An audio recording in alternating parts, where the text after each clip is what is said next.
one of the things I really found striking about Tammy is she did a very detailed picture of my daughter's surgical wound. And that's not an easy thing to look at, right? Because you don't want to look at that. But that also ties in with the ideas we've been discussing about, well, I think that's the crucifixion message, it's the mystery of the crucifixion. You bet, right. All these images that we have, like the beauty of Christ's wounds, all these things which sound so completely pathological. To many people, if you can understand them properly, you can understand that you have to gaze on that which most threatens you.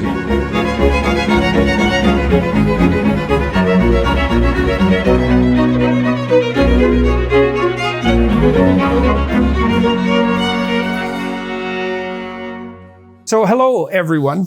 I'm pleased today to have with me Jonathan Pageau and John Vervaeke, people that most of you, many of you, not all of you, will be familiar with. I've been working on a new book entitled We Who Wrestle with God, and it's been influenced by Jonathan's ideas and John's ideas. And I developed an argument in part as a consequence of the public lectures I've been doing for the last 3 months, trying to push my ideas farther. And I put forward a set of propositions that I'm basing one of the book chapters on. I wrote it as an outline, and then I think it's solid. I've been testing it when I've been speaking at universities as well to diverse audiences of specialists to see if they'll object to it, because I think it's actually quite radical. And I sent this group of propositions, or this list of propositions, to Jonathan and John a month ago and we've been going back and forth. And I heard Jonathan was coming to town to do a talk with John, and I thought, hey, that's a good opportunity. We could get together and walk through these propositions, because I'd like to see if they're solid, because if they're solid, well, that's good. And if they're not, I'd like to find out. And so we're going to do this a little different. This is going to be a little different than many of the conversations I've had, because it'll have a bit more structure. And I want to read the propositions. There's, I think, about 15 of them. And I want Jonathan and John to comment on them, to tell me where they agree, to tell me where they disagree, to tell me what they don't understand, and to see if I can, learn something as a consequence. That's kind of the hope. And so we'll start with this first proposition. To see the world, we must prioritize our perceptions. So, John, I'll ask you about that first, because that's I believe, a particular focus of yours. I don't think that's an exaggeration. No, it's not. That's the core of my work. And so the main way I would respond to this is, I would say, I think the work that's coming out from artificial intelligence and the work that's coming out from attention lines up with this very well. I don't have any significant disagreement with that proposition. And the must part of it as well? So the must, let me tell you how I took the must. Yeah. And I took it as what's called constitutive necessity. I took it to be, if you are going to be a cognitive agent, then you must do this. I didn't take it to be a metaphysical necessity. I took it to be that kind of constitutive necessity. I think it's useful to start with what you describe as constituent necessities before you move into the realm of metaphysical necessity. Exactly. I think that's a good way to argue. You should, right? And so I think, and I'm not going to recapitulate all these arguments, but a lot of work, I think, zeroes in on the idea that the core of what makes us intelligent, and the thing that we're finding difficult to give to machines to make them artificially general intelligence, is a process I call relevance realization, which is exactly, I think, lines up with this very well.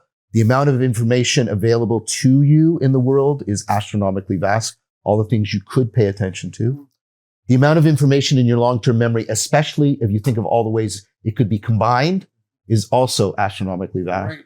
The number of options of potential lines of behavior. I could move this finger or this finger. I could move them. I could live and the ways I can move around. That's combinatorial explosion. All of it. And then, right. And then you can also consider, all of the options of different of potential worlds you might want to consider trying to produce or moving into, right? And so the point is, in many different dimensions, we face combinatorial explosion. and what you can't do, and this is where it lines up with the must, because we're finite beings with finite resources and finite time, is you can't check all of that information. So you can't go and say, no, that's not relevant. That's not relevant. That memory is not relevant. That will take that's the rest of the history of the universe. Right.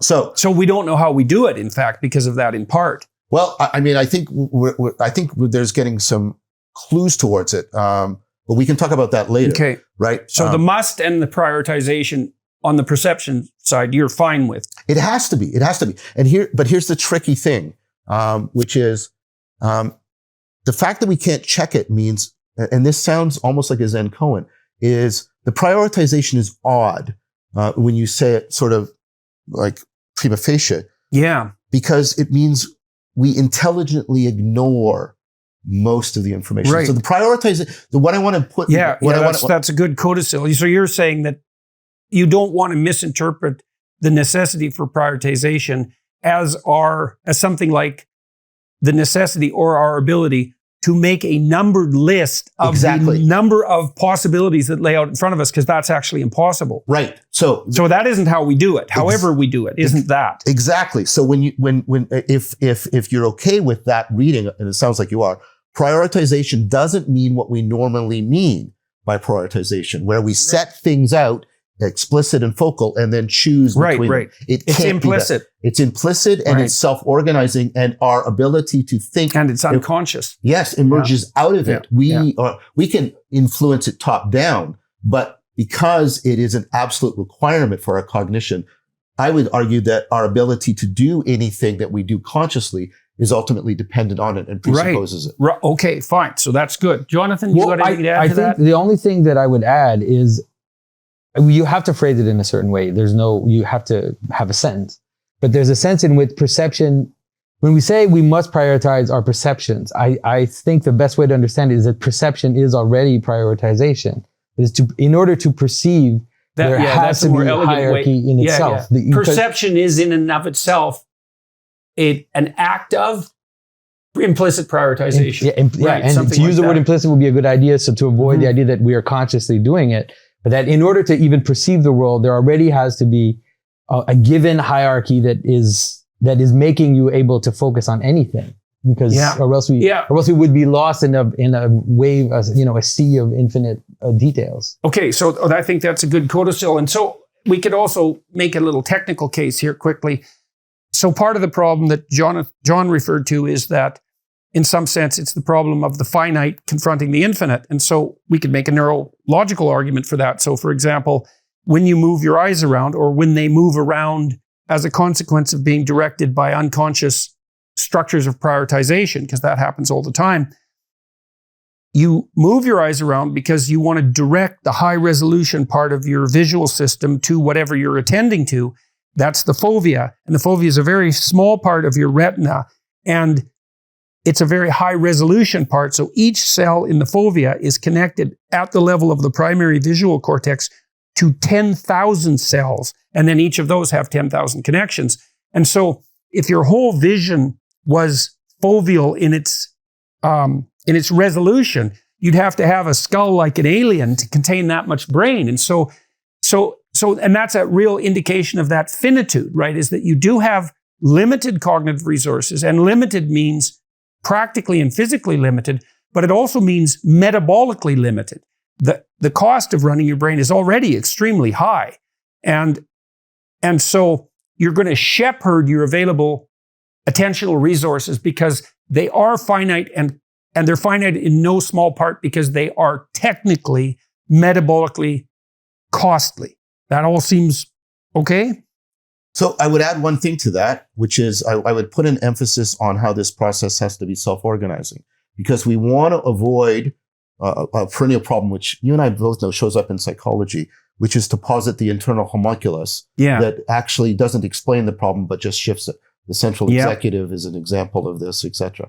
So we don't want to say that there's someone that's doing the prioritization, because that someone is just as mysterious. Right. And is facing the very problem that we're trying to explain.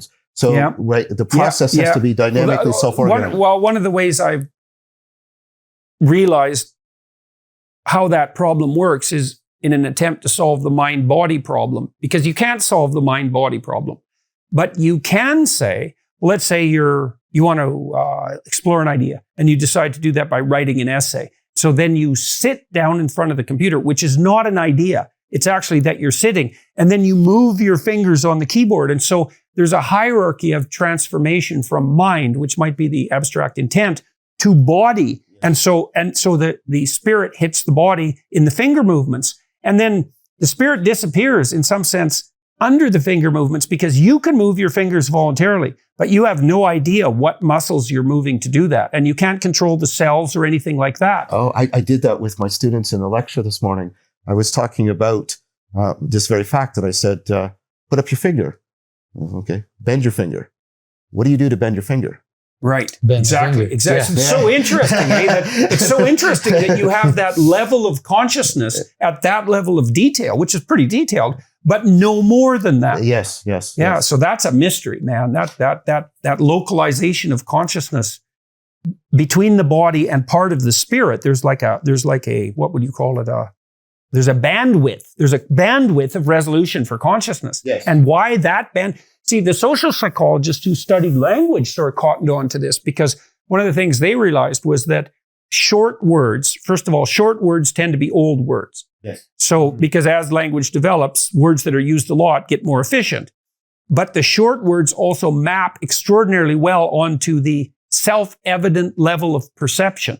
And so, for example, a short word is cat, because a cat presents itself for some reason to our perception. The species cat doesn't, and the fur of the cat in some sense doesn't. It's the cat. Yes. And you can see that primary object level recognition. Basic I think level. Is basic Rush. level. That's right. Rush. Yes. Level. Yes. And so you see that with babies, because they get doggy pretty damn fast. And that's because the language maps onto the primary domain of perception, that basic level perception, quite nicely. And that is associated with something like the natural bandwidth of consciousness.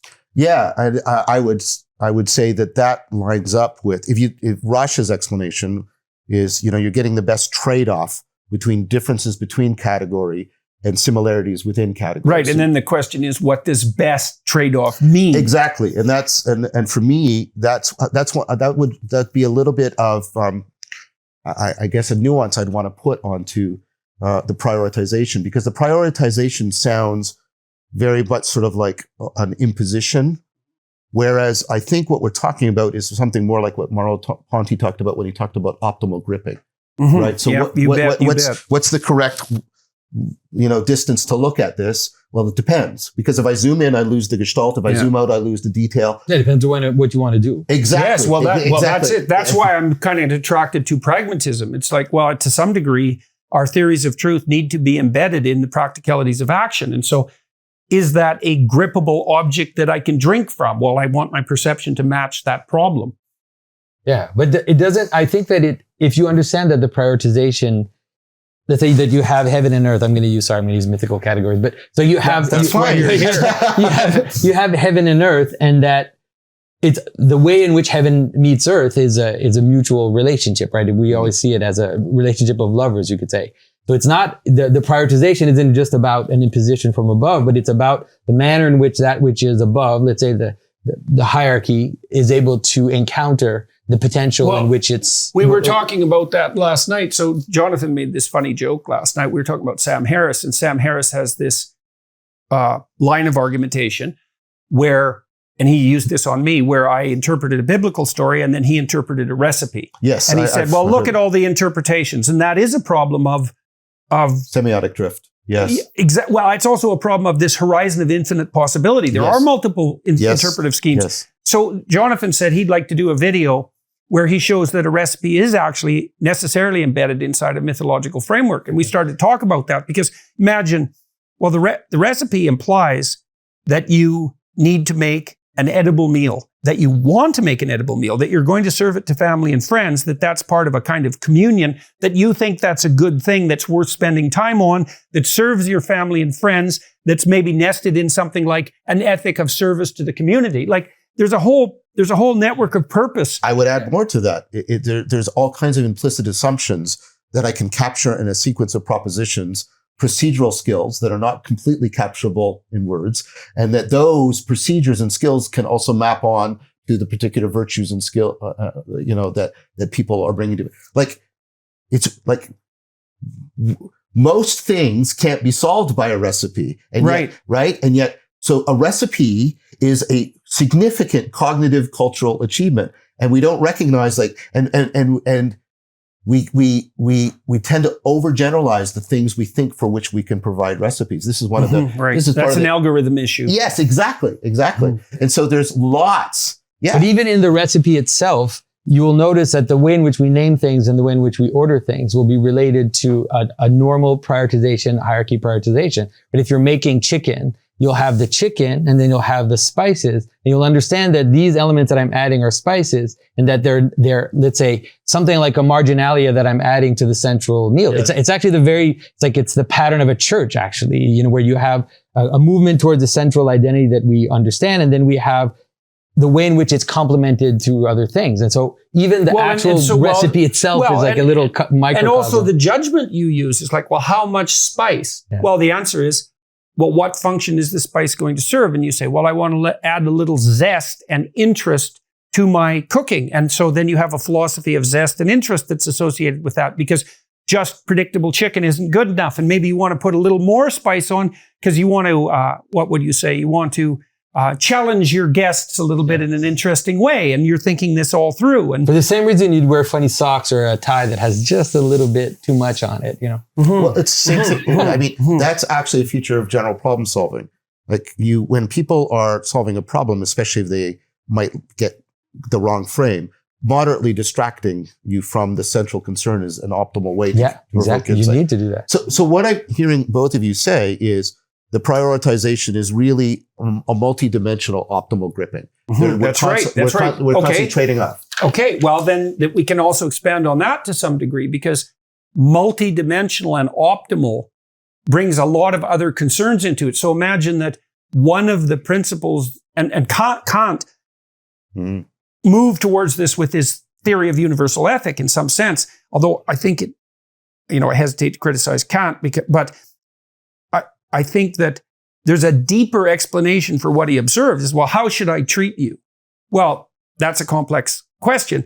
But one of the constraints is, well, what if we meet 100 times?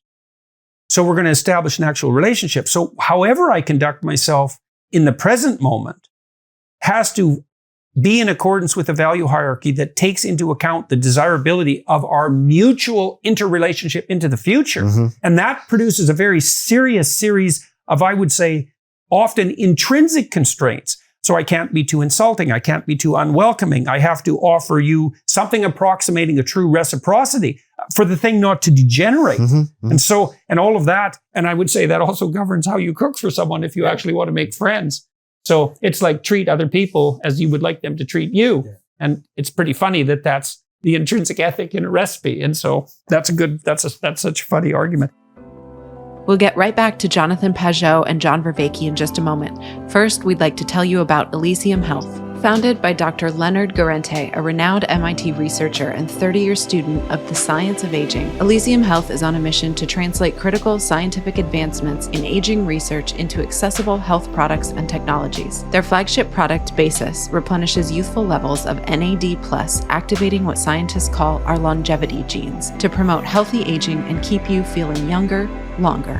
Many customers report benefits such as sustained, maintained energy levels, less general tiredness and fatigue, more satisfying workouts and support in recovery from workouts, healthy skin, and general health and wellness. Matter, Elysium's brain aging supplement, was developed in partnership with the University of Oxford. Matter does what no other product does. It slows the shrinking of our brains. For most of us, brain shrinkage begins in our 30s and impacts memory, learning, and even physical activity. Lifestyle factors such as alcohol consumption, smoking, and poor sleep habits accelerate this process. Matter is patented and clinically proven to slow the age-related loss in the brain's memory centers by an average of 86%. Many Matter customers have reported improvements in memory and cognition. Go to explorematter.com/Jordan and enter code JBP10 at checkout to save 10% off Matter prepaid subscriptions, as well as other Elysium Health supplements.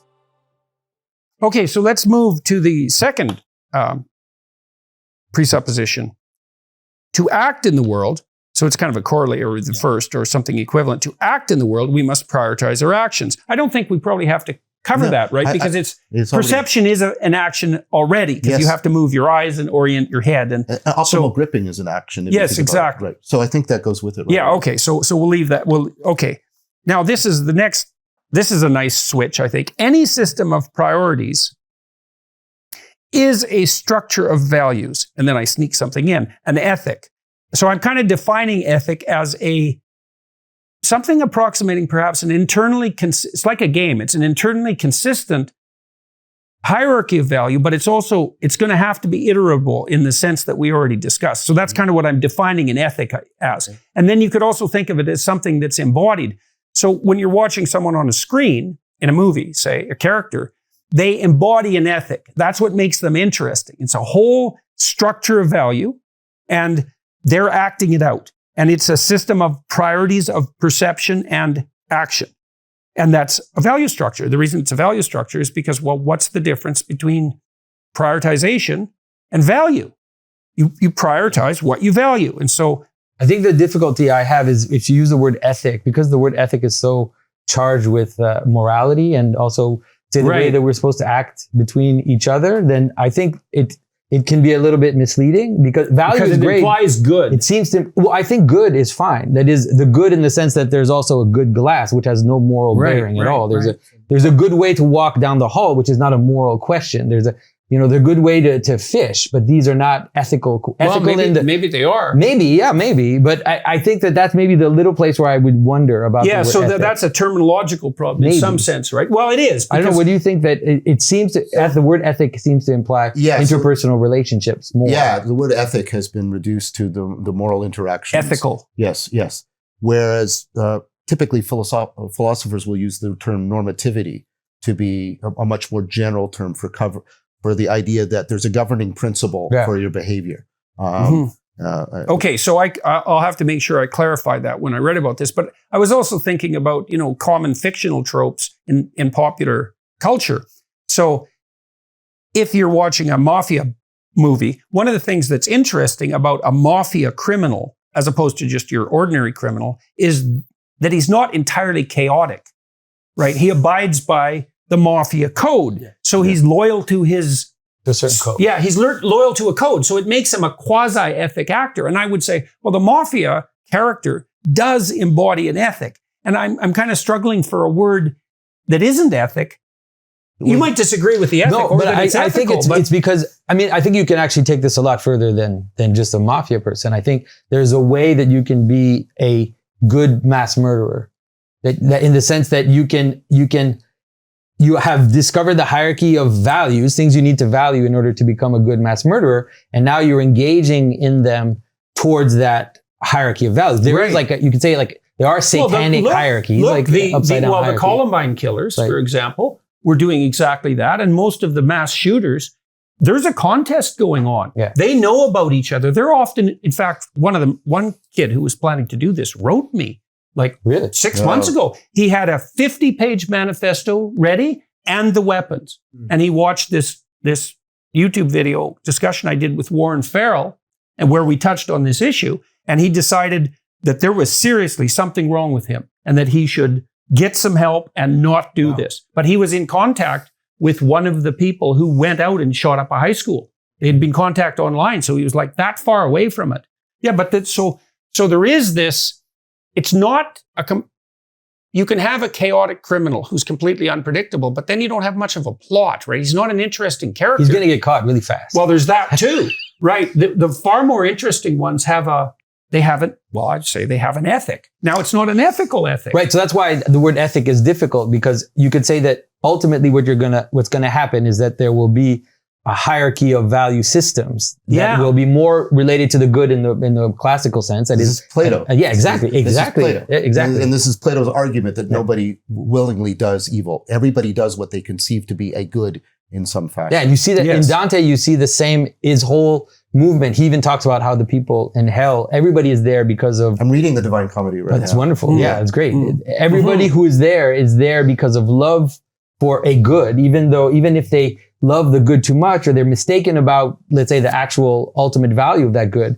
Everybody moves towards a good, even if you're doing something which is completely reprehensible. Yeah, the proposal that sin is actually failing to love wisely. Yeah, exactly. That's the dawn. You see that? Yeah, I have some problem with that viewpoint because I think that happens. I do think that happens. And I think many of the, I've talked to people like my friend Greg Hurwitz, who writes thrillers, and he crafts pretty evil characters. And we've talked about that a lot. An evil character with an ethic, so like a misplaced love, is a very interesting character. But then there's the other sorts of characters that are more Cain-like. Because Cain, his spirit, the spirit that's expressed in that story, he isn't aiming at something that's good. He's aiming at getting away with lying to God. He's aiming at getting away with making insufficient sacrifices. He's aiming at getting away eventually with murder. It's not a perversion of the good. And I think that we underestimate the problem of evil if we assume that it's merely a consequence of worshiping false idols, say. Because the idol can be it's like, I talked to you last night about the reports that Michel Foucault raped boys in graveyards. It's like, okay, he argued even formally, culturally, to abolish or at least radically reduce the age of consent. And a lot of intellectuals went along with him. And maybe you can have a discussion about that and what the age of consent could be. And maybe you can't. There's room for differences in opinion there. But when your pedophilia involves graveyard sex, then that's not a misplaced good. Like that's. But why not, Jordan? Why isn't that? Pleasure is a good, right? And well, it's so specific. Why the graveyard? Like there's something so dark. I think that's a place that's so dark that you can't go there without knowing that it's dark. And I really do believe, and I've done my best to study the thought of people who've done truly reprehensible things, is that there's a level of reprehensibility where you are going there to cause the most trouble you can. And I don't see if there's any good left in that. It's such a tiny I'm really going to spark. be I'm really going to be the devil's advocate here, knowing that there are some that do it better than others and some that don't do it as well. Even recognizing that the good that they're aiming towards is not really transcendentally their the good. Their memory has to be working. Their problem solving has to be working. So they're still driven by a coherent spirit. That's right. Well, that's what I think the spirit of Lucifer and the spirit of Goethe's Mephistopheles. That's and the spirit of Cain. That's a description of that ethic. It does it is a coherent personality. Yeah. And that's why there's so much, and Milton as well. There's been an attempt to delineate the ethic of evil. Yeah. And it's not merely chaotic. And one of the reasons why it's important, and maybe it's hard to see that right away, but one of the reasons why it's important, at least I find it important to formulate it this way, the way that Dante formulated it or that Plato formulated it, is that if you don't go in this direction, you end up with a dualism, and then they end up acting as like two opposites.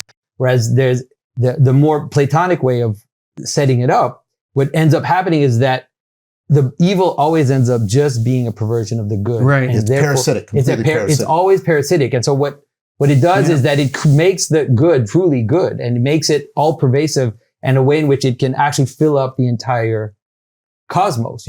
This idea that even in the depth of hell, the love of God is there. Like you see that in a lot of the Christian mystics, that there is no place that is okay. So let me ask you about that on the grounds of Christian theology. So, and I'm probably going to mangle this, and so correct me. Well, there's an idea that in the book of Revelation that Christ is the eternal judge, but that he's also a judge who comes back at the end of days and separates the wheat from the chaff, the damned from the saved. And the implication in that book is that many are called, but few are chosen. The judgment's pretty damn harsh. And most spirits are damned. Most people are damned. And then is that eternal, or is there a reconciliation?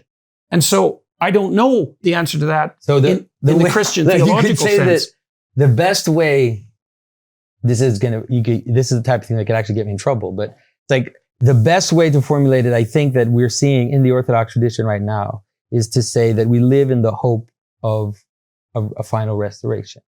But that we cannot the universal redemption. Yeah, but we cannot posit it because like you said, there seem to be two traditions in the Christian world. There's a tradition of final restoration, which you find in Revelation as well, by the way, because it says the last thing to die is death itself, right? There's the sense in which death is thrown into the fire. And so what exactly is that referring to? There's a sense in which the heavenly Jerusalem descends and fills up the entire world. So you have these images, and then you also have an image of evil being completely, let's say, cast off. And those two kind of exist in a kind of uneasy...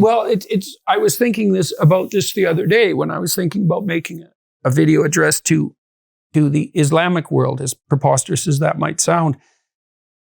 Because one of the things you want to do when you're talking to people is you want to distinguish between them as of intrinsic value and redeemable in some final sense, just as you are, and ideas that might be possessing them that have either this misplaced good element to them or this vengeful element. And so, you don't want to use a horrible cliche, you don't want to throw the baby out with the bathwater. And so maybe the separation of the wheat from the chaff is a spiritual discrimination that doesn't throw out the entire being along with the judgment. Yeah. If you understand it fractally, then I think that makes sense.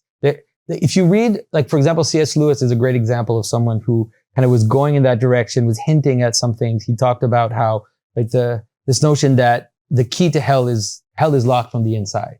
Right. That no matter, even, like, I think C.S. Lewis said, like, even in the depth of hell, if Satan wanted to repent, that's what Milton said too. It's not happening because that's the role that's in the story. This is the character that helping you understand this part of the cosmos, or the part of the way that the world is laying itself out. And you see that in some of the Syrian fathers, for example, St. Ephrem the Syrian, he says things like that, where he says the fire in hell is the same fire that was at Pentecost. The fire in hell is the love of God. And it's only that, to the extent that you refuse to be transformed, and you hold on to your, let's say, parasitic good, that is what the fire of hell is. Well, right. Well, part of that is that as you become more divorced from, let's say, what constitutes a sustainable and valid good, the farther you get away from that, whether it's merely by pursuing a misplaced good or it's by conscious design, the more that elevates itself up as the harshest possible judge that will do the most damage to your current ethic and then destabilize your whole perceptions. And so that's so interesting, because as you deviate, speaking spiritually, as you deviate from God, he becomes more tyrannical in some sense to you and more judgmental. And it's also partly because this is why the Catholic idea of confession isn't what's often pilloried, because, people laugh. Well, you're a Catholic, you can sin your whole life, and on your deathbed, you can repent. It's like, yeah, but you have to face the magnitude of everything you did wrong. So repentance isn't just, well, I'm sorry. It's like, you're actually sorry. And if you've stacked up a lifetime of sins, what makes you think that you're going to have the moral wherewithal on your deathbed to confront that without anything? Well, it's just absolute existential terror. So there's no easy out from that. So sorry, we're on a whole other No. I mean, I thought the discussion was important, and what you just said, Jordan, is important. I for one, would not want immortality, because when I look back at the foolishness and the vices of my past,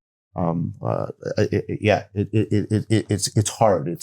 And so people who think they could just sort of sin and mouth a repentance, I don't think that's... Well, they also think they can, in some sense, pull one over God. Yeah. We'll abide by this rule that we'll never use religious language when we can use any other kind of language. No. I know you weren't objecting to that, but I think it's a good principle. I'm happy to talk about it. But I don't. Well, let me say, there's something underneath the religious discussion that is sort of a central concern to me at this point. And I'll invoke Kant. Kant writes the three critiques, right? The critique of pure reason, practical reason, and judgment, right? And Habermas makes a great point of this. I'm coming to the point, which is we don't see, since Kant, we don't have an integrated normativity.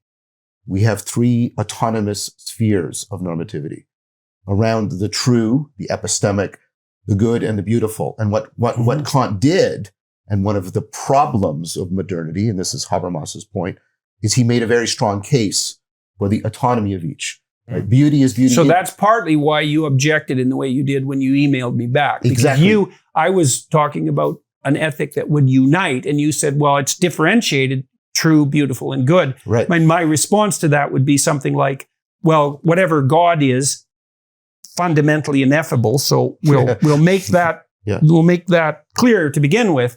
But I would say that one way of thinking about the way we think about God is that God is what's common to the good, the true, and the beautiful. So this gets us into the discussion that I think is, for me, sort of the deepest levels of the phenomenology and the cognition, which is, I mean, Jonathan would know, this is the classical doctrine. The classical way of putting this is the convertible of the transcendentals are convertible into each other.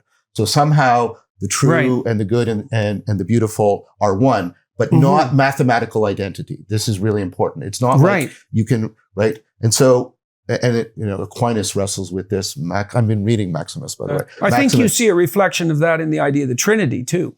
Well, of course, right? And so the issue there is, and I've been reading D.C. Schindler on the Catholicity of Reason, and he talks about this. He gets it from Balthasar. He talks about the primacy of beauty, the centrality of goodness, and the ultimacy of truth. That they are superlative, but in different ways. So what he means by that is there's a primacy to beauty, and this is a classic Platonic argument. If you don't have beauty, all the other normativities are not available to you. Right. So why right? That's not so. Like I wrote a chapter in my last book on the necessity of beauty, but I don't understand why primary. Because and what does that say about our perception that it's primary and so right? Because you don't have to think about it. Is that part of it? Is that you apprehend it? I don't understand exactly. Well, a way of thinking about it is Scarry wrote a really beautiful book called Beauty and How It Prepares Us for Truth and Justice. And the idea, so let's take something that's very culturally relevant, and something I've been talking about. So we are immersed in what Ricoeur called a hermeneutics of suspicion. The hermeneutics of suspicion is that appearances are always distorting, distracting, deceiving us from reality. That's the hermeneutics of suspicion. And the moment of truth is when you reveal the hidden cabal, the conspiracy, right? This is the hermeneutics of suspicion. And it's, and Ricoeur's point is we got this. That's what Freud does. Marx does. Freud and Marx. It's the uncovering. Here's what's really going on. The deconstruction is here's what's really going on. Exactly. It's everywhere now. Right. Exactly. Okay. Now, Now here's Merleau-Ponty's point about this, right? His point is, but wait, the hermeneutics of that, the hermeneutics of suspicion is always dependent on this. If I say that's unreal, oh, look, I do that because I say that's real. Realization is always a comparative judgment. This is his point. So does he accept the notion that there is something? Because one of the things you see in the postmodern types, and I was looking at Richard Rorty's work the other day, and he seems to buy the postmodern idea that everything is just a network of linguistic representation and that there is no real beyond that. That's Dylan's critique of that being semi-logical reductionism. All you do is transfer all the markers of reality onto properties of the text. And then you prevent the text from being subject to the very criticisms you're making of reality. Yeah, well, that seems credible to me. Okay, so it was Merleau-Ponty accepts the reality of beauty. Right, exactly, because think about what this means. If the hermeneutics of suspicion is, right, that appearances distract us, deceive us, distort. Right, there has to be something under that. Right, and beauty is when appearances disclose reality. That's right. Yeah. And that's what I believe that. That's the artist. That's the artist take, or that's the liturgical take, or it's the beauty of a church, or the beauty of an icon, or it's the notion that God, or ultimate reality, or however you want to phrase it, is disclosing itself to us, and that appears to us as the connection between that which we encounter, these pattern beings that we encounter, and what they reveal to us about the other transcendentals. Mm-hmm. And well, when I wrote this chapter, which is my favorite chapter in both books, it's try to make one room in your house as beautiful as possible. And so it's this sort of step behind, well, order your room first so that it's just not cluttered and idiotic and running at counter purposes to whatever your purposes are, a reflection of your internal chaos. Get it orderly, but that's not good enough. The next thing is see if you can make a relationship with beauty, which is really, it's really, people are afraid of that, because I've watched people try to buy art and they're terrified of buying art. And the reason is because their choice puts their taste on display. And if their taste is undeveloped, then their inability to distinguish between a false appearance and the genuine reality of beauty is immediately revealed to people. So they're terrified of it, but they're also equally terrified of beauty. So let me tell you a story about this, if you don't mind. I bought some Russian Impressionist paintings for my father, and I liked them a lot. This particular artist, the Russian Impressionist style is like the French Impressionist style, except it's a lot rougher. The brushstrokes are thicker, and so it's lower resolution, but it's equally beautiful in terms of palette. And I have a variety of paintings. If you get some distance from them, they just snap into representation. So lovely. And so I sent my dad like 8 of these paintings. And my mom took one look at them and she said, those are not coming out of the basement. And my mom is a conservative person. So she's not high in openness. She's not that interested in ideas. And and her aesthetic sense isn't sophisticated. Now, my mother has a lot of lovely attributes, and my dad and her differ in that. And so he loved these paintings, and then he made these frames for them. And then he brought one up, and my mom tolerated that. And then he brought another one up, and then she tolerated that. And then like all 8 of them eventually made it upstairs. And then a few years later, I was there, and she told me how much she loved the paintings. But they really set her off. And I think it was partly because, well, if you're comfortable in your canonical perceptions of objects in some sense, and then the Impressionists come along and say, you could look at that whole landscape as if it was nothing but the interplay of color.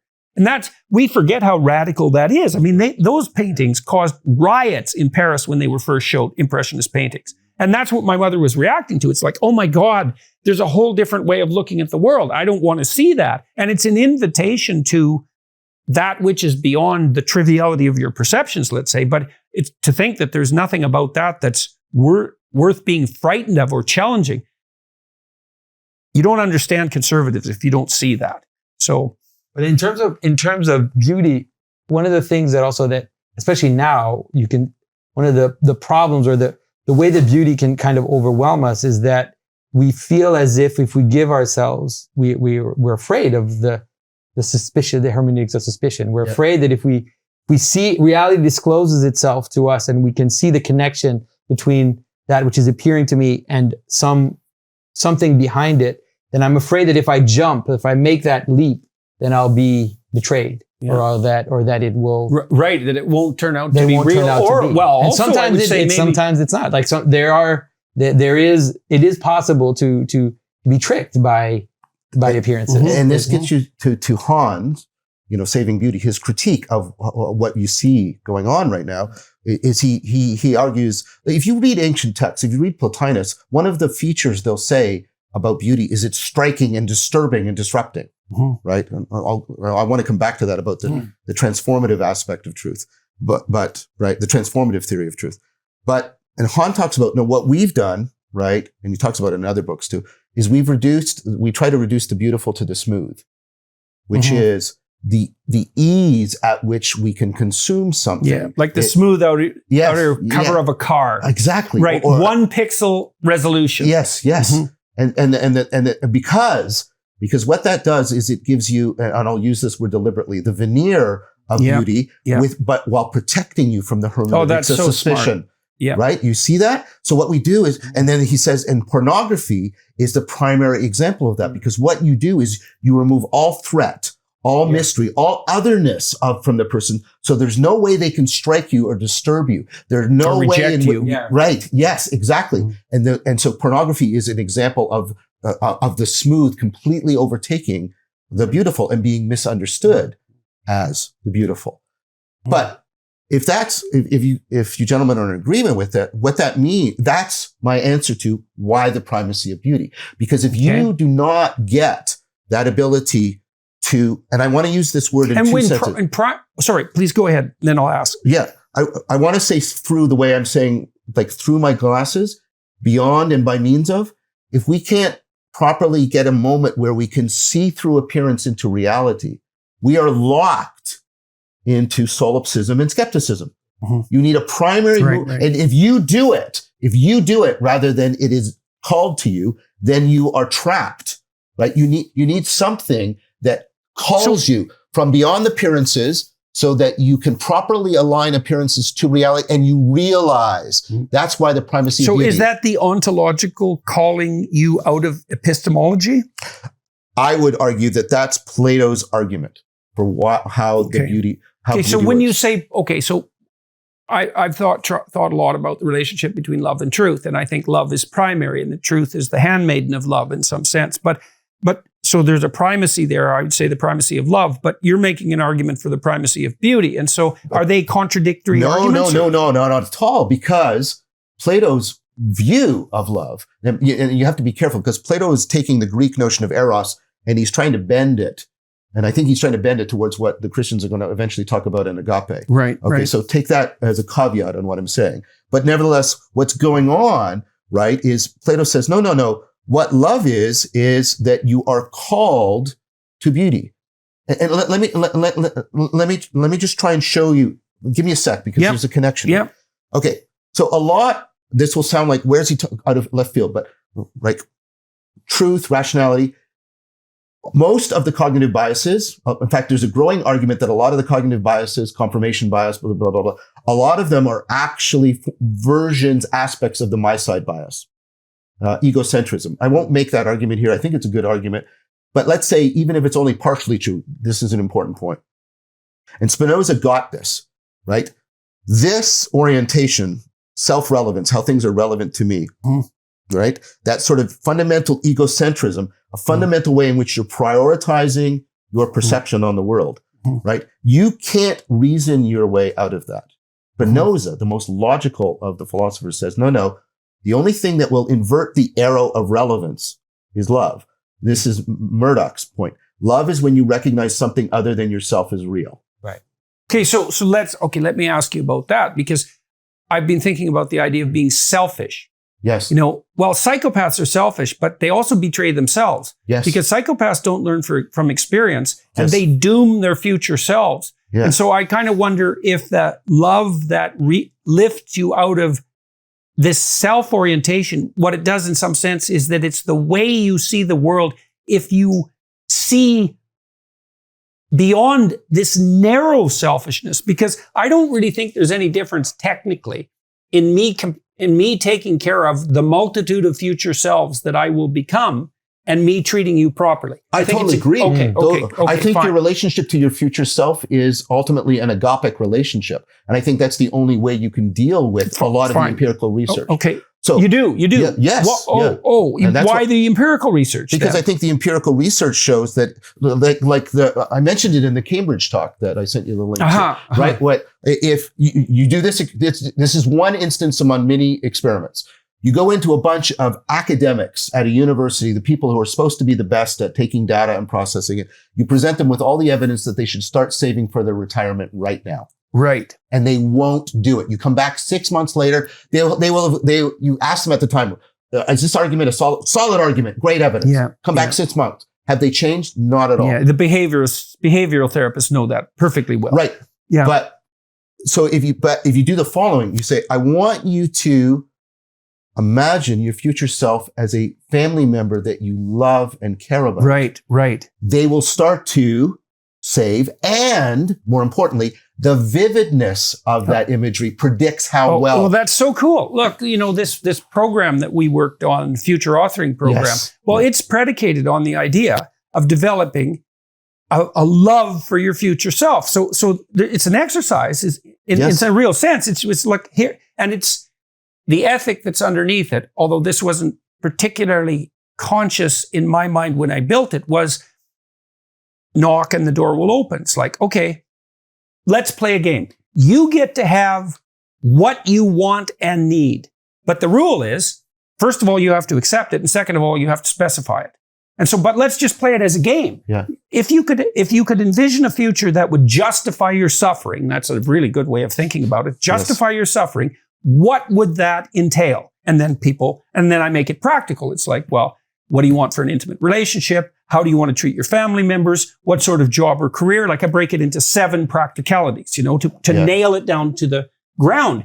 And I do believe that, see, one of the things we found, we thought, well, what predicts whether or not this works? Because it really works. We dropped the dropout rate of young men at Mohawk College, 50%. It should. Well, work. it did. Yes. And it had the biggest effect on those who were doing the worst, which is not very common for psychological interventions. But the only thing we could find content-wise that predicted how well it would work was number of words written.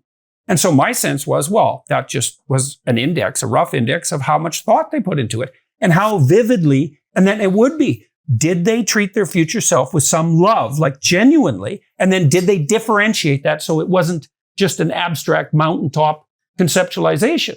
So, but let's add one wrinkle that brings the beauty thing back.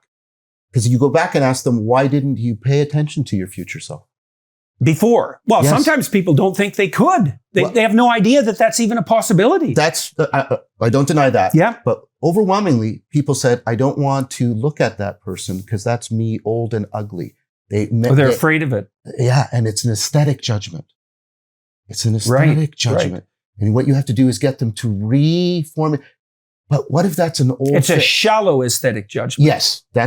Right. Exactly. My wife, she does portraits. And one of the things that's really interesting about my wife's art is she will look at, she's like Goya, although, Goya is Goya, obviously. But one of the things I really found striking about Tammy is she did a very detailed picture of my daughter's surgical wound. And that's not an easy thing to look at, right? Because you don't want to look at that. But that also ties in with the ideas we've been discussing about the fact that, so in the story of Exodus, when God tells Moses how to stop the Israelites from being bitten by poisonous snakes, he insists that they have to look at what's poisoning them. And, well, I think that's the crucifixion message, it's the mystery of the crucifixion. You bet, right.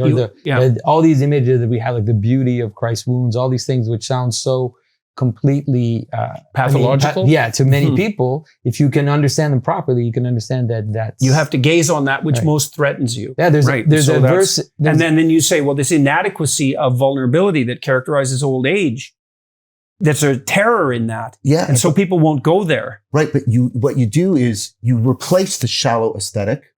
Right. Don't let the appearances distract you. Right. Let the appearances disclose. What if that was an old family member who's always look through and see that those appearances that's somebody who's been there, right? That you care about. Someone you love. Exactly. And so you beautify them, so you love them, and the love and the beauty, they reinforce each other. So for me, to answer your question, right, you're saying the primacy of love, and I think you ultimately mean agapic love, right? That and beauty are, if you're incapable of turning the arrow of relevance and saying, I want that to exist rather than I want that to exist for me, right? That's what beauty does. And that's also the central move, I would argue, in love. Okay, so do we want to detour into the true and it's beautiful, true, and beautiful, true, and the good. The good. Do you have something equally revealing to say about the good and the true?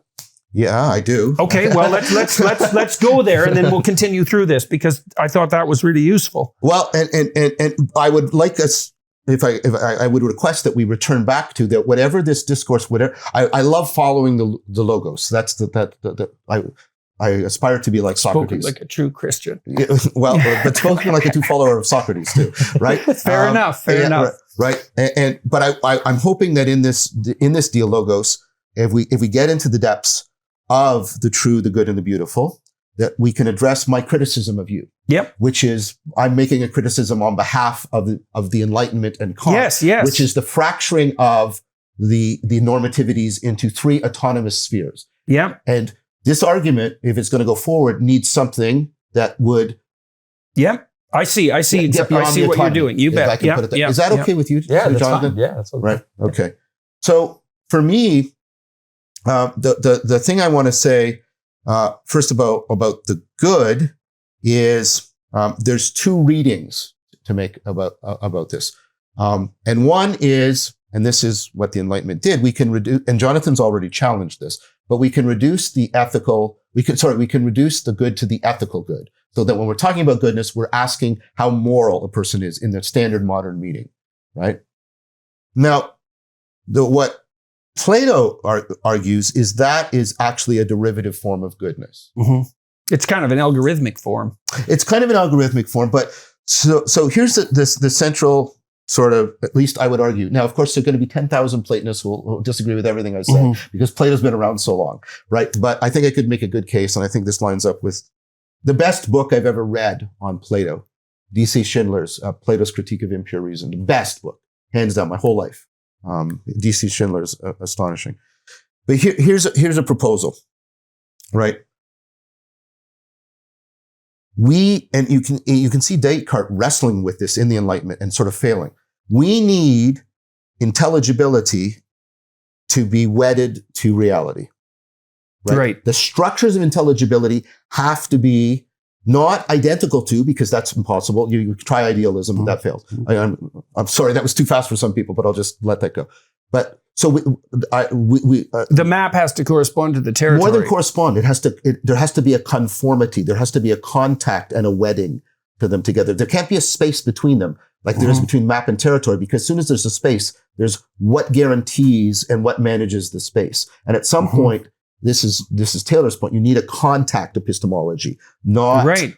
Okay, right. So now there's nothing you can do, right, that will show me or give me an argument for why intelligibility should conform that way to reality. Because what you'll do is you get locked in, right? And this is what Plato saw, right? But what Plato's basically saying is it's like, if I can put it this way, I'll try and put it in a way that's more narrative. It's like there's a perpetual promise that intelligibility will track reality, and that we find that to be inexhaustibly the case. But there's no argument we can give that will ultimately explain that, because every argument presupposes it. Does that track as? I'm not sure why the last part of that is true, although I agree that it's true. So, and what's running around in the back of my head while you're laying that out is, I think, well, in some sense, that's the problem that evolution solves in a technical sense. So, let's say a mosquito lays 1 million eggs in its lifetime. And so that's 1 million mosquitoes whose epistemology better track ontology, but almost none of them do. So they all die. Yes. And so that mapping, I think, because it's philosophically impossible in some sense, I think that the process of evolution is actually what solves that. And then our cognitive architecture emerges out of that evolved base. And so it's taken 3.5 billion years to produce the solutions that we have to mapping intelligibility onto. I totally agree with you about this. I agree, so let me agree and then tell you why I think it goes deeper. Yeah. Okay. So just very quickly, I think relevance realization basically does that same thing that evolution does. It has it's a self-organizing system in which you would introduce variation and then selection. Your attention's doing it right now. There's a drive to open up, mind wander, vary, and then and what you're doing is constantly evolving your fittedness, your optimal gripping.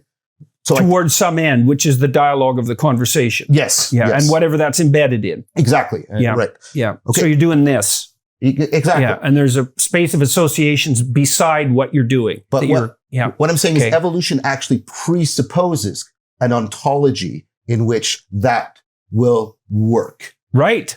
Right. So that's the deeper point. Okay. Right. Okay. So that you should have something to say about that. But we've talked about that before. Like when we did that thing on Genesis, and you talk about how it's this idea of a psychic projection. But the idea that, let's say Jung, for example, could imagine that you could psychically project patterns and onto the world means that it presupposes that the same problem. It means that those patterns are presupposed in the manner in which the world exists for that to even be right. possible. And the historians of science I've read who attempt to embed the development of science in a Judeo-Christian ethic by necessity, also, giving obeisance, let's say, to the influence of the Enlightenment, say that the notion that there was a logos, there's an ontological logos as well as an epistemological logos, was a precondition for the development of the scientific attitude. And I think that's true. Yes, and I think, and that's the cornerstone of ancient epistemology. You don't ask the question, how from this, the workings of my mind, do I get to the ontology? You ask the question, well, whatever knowledge there is presupposes intelligibility, right? And then I have to ask, what must the world be like such that that intelligibility reliably exists? It's a very different orientation. That's for sure. Okay, so, but let's take it that this is at least a plausible argument. The promise that intelligibility is wedded to reality and that we can realize it through something like relevance realization, cognitively or biologically, adaptivity through evolution, right? That promise is continually made, but we can give no explanation for it because given what we've just said, every attempt to explain it presupposes it as a fundamental thing. Okay, that seems just fine to me. The fact that the promise is inexhaustibly kept is the good. Is that the good that is referred to in Genesis when God uses the logos to derive habitable order out of chaos and says it is good? Is that the same idea? I hope so. I mean, for me, that's what Plato means when he talks about how the good is even beyond being. Yeah. Because the good makes possible the intelligibility of reality. Okay, well, that's kind of what I'm trying to also drive at in this system of propositions. And that's what I meant, and I hope you took it as a compliment. When I said, I think this is a Neoplatonic argument you're making. You're doing a lot of the similar moves. Okay. Now, the thing I have is, right, so that's the good. And then is there a way of, and I think Jonathan will have some important things to say. So that's like the a priori structure of being. Before there's actually beings. It's like there's a potential intelligibility even for the finite in relation to the infinite. Exactly. Because and what you can do is you can reject that fundamental goodness. And notice, I can't give you an argument to get you back into it. But if you reject that fundamental goodness, you see Descartes wrestling with this because he tries to, he gets sort of stuck inside the cogito.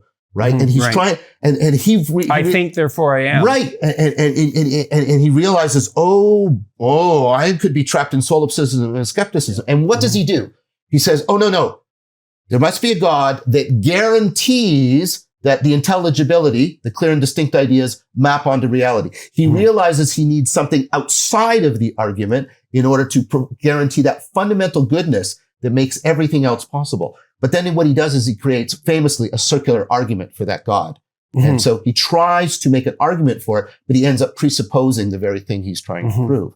This is what I mean by our apprehension of it is not something that is produced inferentially. It is an apprehension of this fundamental goodness.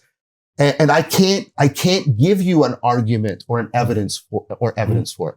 Now, I think ethical goodness is dependent on and reflective of, at times exemplary of, that ontological, if you'll allow me, goodness. And don't you think that that's the reason why in so many traditions, the infinite is always referred to negatively, like the whole notion of negative theology or... Oh, that's interesting. Say more. Well, the idea that if you want to express that which is the source of being, you end up having it it empties itself. Yes. It empties itself of all characteristics, while recognizing that it is at the same time the summation of all character. It's like the good ultimately is that which everything is culminating to, and then it's a kind of giving away into something which is always more. And you think that's related to that a priori acceptance of the existence of the relationship between intelligence and being? Well, that this thing that guarantees that is being pointed at by these processes. I think so. I don't know, I can take you on this experiment that I've talked about. This idea that identity is kinetic, that identity always kind of empties itself into more. So you always use the example of an object, like you have a cup, and then you have at a certain level, you have different aspects of the cup. Yeah. And so in order for it to reach its good, all these elements, in order for them to reach its good, they have to give themselves into something which cannot be found at the level of their elements. And so what you end up having is you have hierarchies of beings that that are moving towards that identity, but as they reach their highest point, they actually empty themselves into the higher identity. And then you move up and then you end up with something that is beyond being ultimately. Okay, so let me try something to you, because that might start to sew the good and the true and the beautiful together. I've been doing a lot on marrying Merleau-Ponty with Plato, and John Rootson and other people are doing this. So I won't. But here, like that thing you just pointed out. So Merleau-Ponty's point is you can never completely see any object. So let's just talk, because the number of just even perceptual aspects is unlimited. Which was what Picasso was doing. Right. And then, of course, then there's the imaginal aspects. I can also, all the functions that are implicit in this, all the use, like, right? And then, so one of the things I've been arguing is that if you take a look at Plato, the eidos originally meant the look of a thing, but he didn't mean the look. He meant something like the aspect. And here's what so you have all of these aspects and they're unfolding inexhaustibly. There's a through, but they don't unfold chaotically. No. There's a coherent through line that runs through them. Right? You get a sense of, as you said, the identity. But here's the thing. That through line is not itself an aspect. No. It can't be. It can't be. Because if you're making a fundamental category. It's an a priori necessity. Right. And it runs through it. But notice how, right? First of all, that's starting to get us into a sense of the goodness, because that's the promise being kept. The through line is the promise being kept. It's also a different notion of truth. This is something I want to talk about later if we get a chance. Truth as aletheia, as disclosure, rather than as correspondence. But notice, first of all, how that corresponds to beauty. And think about what Tammy's doing with the paintings. She's, right? Because she's don't stop at this one aspect as the appearance, but open it up. Open up all and see and fulfill the promise. Yeah. The aspects. Even in something horrible. Yes. So and maybe that's dependent on your willingness to gaze, which is the story of Exodus and the bronze serpent. Well, and I would say the crucifixion as well. That's really interesting, because Hahn talks about we've lost the ability to linger with things. And that's why we can no longer if chimps are in the jungle and they come across a decent sized snake, they'll stand at a distance from it, but they will gaze at it for up to 24 hours. And they have a particular cry, which is a snake rah. That's the name of the cry, which they utter that brings other chimps. And so they hate snakes, right? Innately. Yeah. If you show a rubber snake to a chimp that's never seen one, he'll hit the ceiling, but then he'll look. And so they're out there gazing on the snake. It's they're fascinated by it, despite the fact that it's also simultaneously threatening. Yes. And so I think that there's increasing evidence for something like awe. It's awe, definitely. Right. Well, that's manifest in piloerection in animals. Okay, but think about what awe does. Awe is a kind of love. And one of the things awe does, which is really interesting, it's one of the few instances where people reliably report a sense of the shrinkage of the self that is nevertheless has a positive element to it. Yeah. Even though they're terrified, they want to follow it through. They want to go into, right? Yeah. Well, I think that's partly. So imagine this. So imagine awe. Imagine piloerection now. So a cat puffs up and, that's the hair standing up in the back of your neck. It's the same instinct. It is. Yeah. And I'm doing work on this with a student of mine right now and how we've exacted the piloerection into aesthetic experience. Right. Okay. So imagine this. Now you're out, you look at the night sky and it's awe-inspiring. And so there's also a call to imitate there. Yeah. And so you see the image of Mary, for example, with her foot on the serpent and her head in the stars. Well, she's looking at the stars and so that's the cosmic realm. It's the infinite. And now she's awestruck by that vision. And then in order to adapt to that vision of the infinite, you have to imitate that which instills the awe. And that's represented by her foot on the serpent. Oh, that's cool. Yes, that's for sure. That's there's literally hundreds of Renaissance images of that. Mary, head in the stars, foot on the serpent. And I've been thinking through this awe issue and it has this interesting association with beauty. But you can imagine that when a cat dances sideways and piloerects, it's trying to look larger. It's trying to look as if it can overcome the predator. Well, that's what awe does to us, is that when historically, evolutionarily, what we did when we felt awe in the face of a predator is we felt compelled to imitate the predator so that we could become ferocious enough to overcome the predator. That's interesting. And so that's that call to an expanded being that Jung would associate, for example, with development of the shadow. It's like when you look at something brutal, that really terrifies you, it has to call that capacity for predatory behavior out of it, that monstrous capacity. Now, it should be integrated into the kind of ethic that we're describing, but you're not good if you're harmless. It's way more than that. And that awe in the face of what's catastrophic is a call to be more than the catastrophic thing, which certainly makes you monstrous in a sense. Well, that's really interesting because it's also it also produces sort of increased seeking of others, which makes sense because one of the ways we can make ourselves bigger, band together, Mm-hmm. and then that seems to get exapted into right. I don't have to be big, but I can connect or participate in something. Right. And then you get reverence as opposed to just raw awe. What's really interesting, just to supplement your argument, and this is work I'm doing with Hong Yu Chen. If you like, they have a device now that will actually cause people to have chills. The chills up and down their spine. You run cold water up and down in the right way. What you do and what you can do is you can really enhance people's aesthetic experience. But even more basically, you get people to listen to the same passage of music, and you put one group of people in a slightly cooler room. They will have a more powerful aesthetic experience of the music. Because it facilitates piloerection. Exactly. That's so cool. Yeah, I was so thrilled about this notion of piloerection being associated with the instinct to imitate. To put those two things together. It's like, well, what do you do in the face of the predator? Well, one is run away. The other is become superordinate to the predator. And then you might say, well, what's the worst possible predator? Which I think is part of the Judeo-Christian narrative, because we're trying to because the snake in the garden is Satan. It's like, well, what's the worst predator? It's not the snake, bad as snakes are. It's like a super snake. It's a meta snake. It's the sum total of everything that threatens you. And so that calls you to be more than that, whatever that is. I don't know a lot about the biology, but do animals experience this piloerection with, let's say, a member of their own species that is bigger or more dominating? Sure. Yes, they do. Sure. And we also have some preliminary, and it's ethnographic, so you have to be careful with it, that they do something that looks like awe. You'll get a monkey. You've got the snake thing, but there's also a video like of a macaque monkey, and it goes out onto a precipice, which is a little bit dangerous. To watch a sunrise, not doing anything. It just sits there. Well, monkeys will look longer.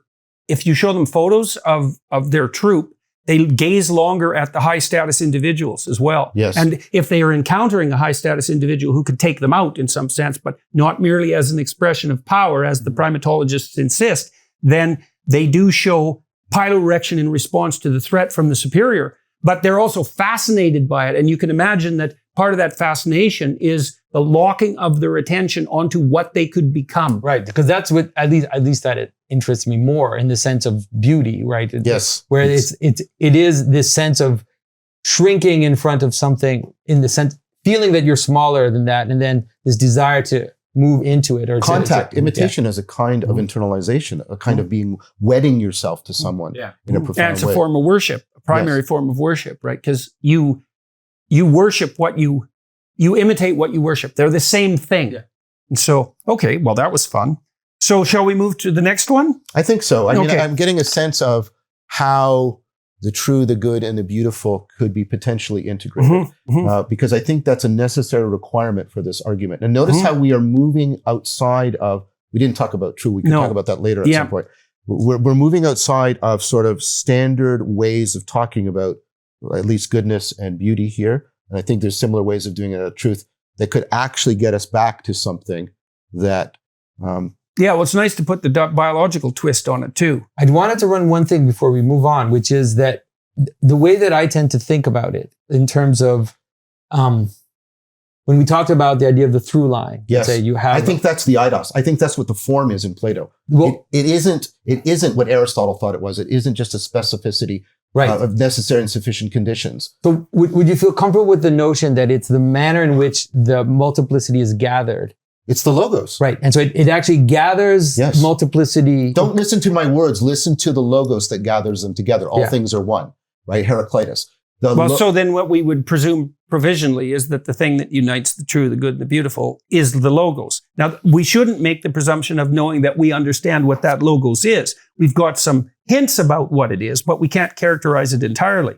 Is that a reasonable proposition in your estimation? I think so. I think especially if we're careful to do what you did before, which is we have a dipolar way of invoking the logos. The logos is both the gathering, all right, the through lining, if I can put it that way, but it is also, it is also the ontological reality that affords that happening. It's the fact that I can't exhaust it, right? No matter how far I push it.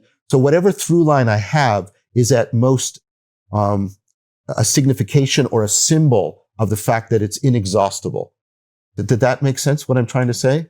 What do you, no, I'm not trying to understand.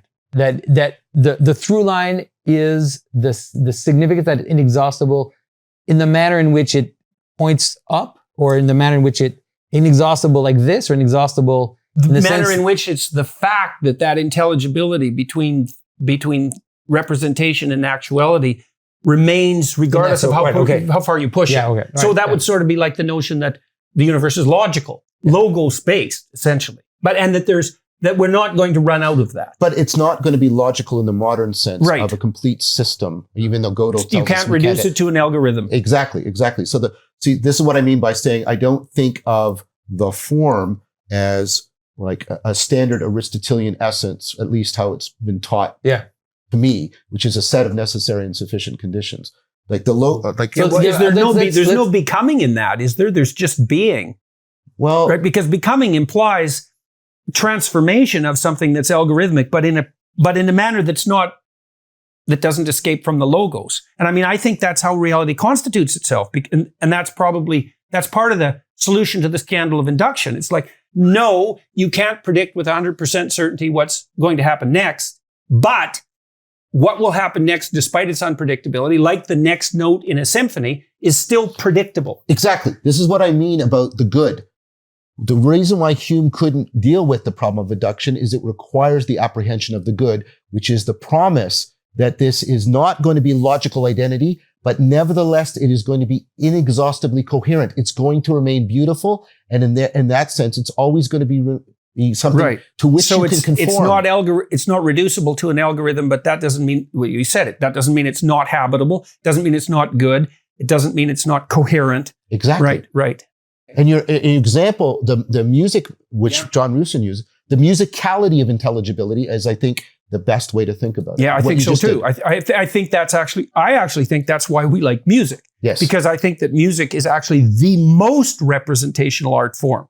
Because for a variety of reasons. First of all, we don't see objects, we see patterns, and we interpret some patterns as objects. So patterns are primary.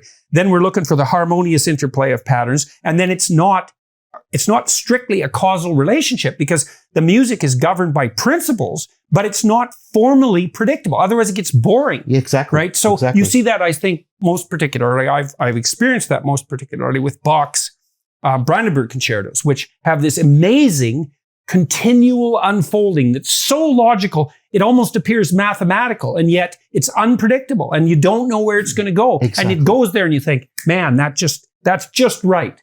Yes. So yeah, and so you could say that about pretty much everything that exists. I like the glass because it's just easy.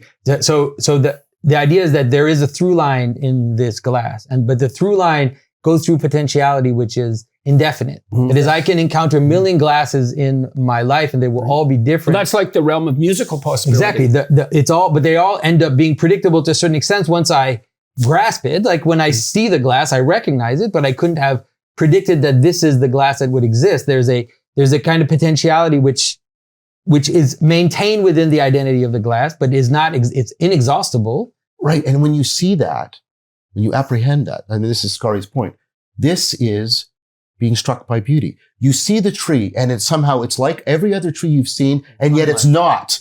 It reminds you of the eidos. It reminds you of just what you said. And that's love. I think that's love too. Like in love, in the sense that I've often said love is the capacity for unity and multiplicity to exist. That's what love is, right? That is that I recognize something of you that we have in common, but I also recognize you're completely separate from me. And that is and what both are valued. Those both have to coexist for love to be real. It has to be separation. Well, and communion. To give the devil his due, I would say that's the kernel of good that the diversity types are pushing, we need to recognize the utility of multiplicity. It's like, fair enough.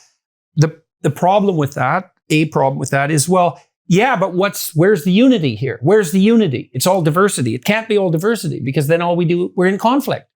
Yeah. So, and we tend to be, the modern world tends towards radical. They tend to want to change unity to uniformity and then have this kind of crazy exploded multiplicity. Whereas this kind of natural relationship between otherness is exactly this, both recognizing what we have in common and at the same time being kind of fascinated and attracted to that which we have.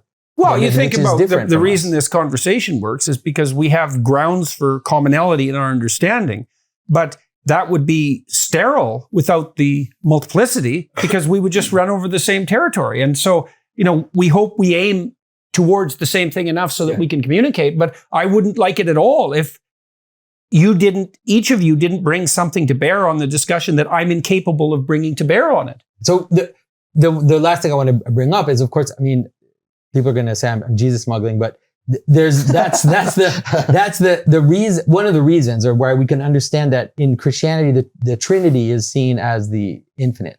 Is the image of the infinite that we have is a contradictory possibility of absolute unity and absolute multiplicity. And so we just throw those two up at the same time and we say the infinite is absolutely multiple and absolutely one.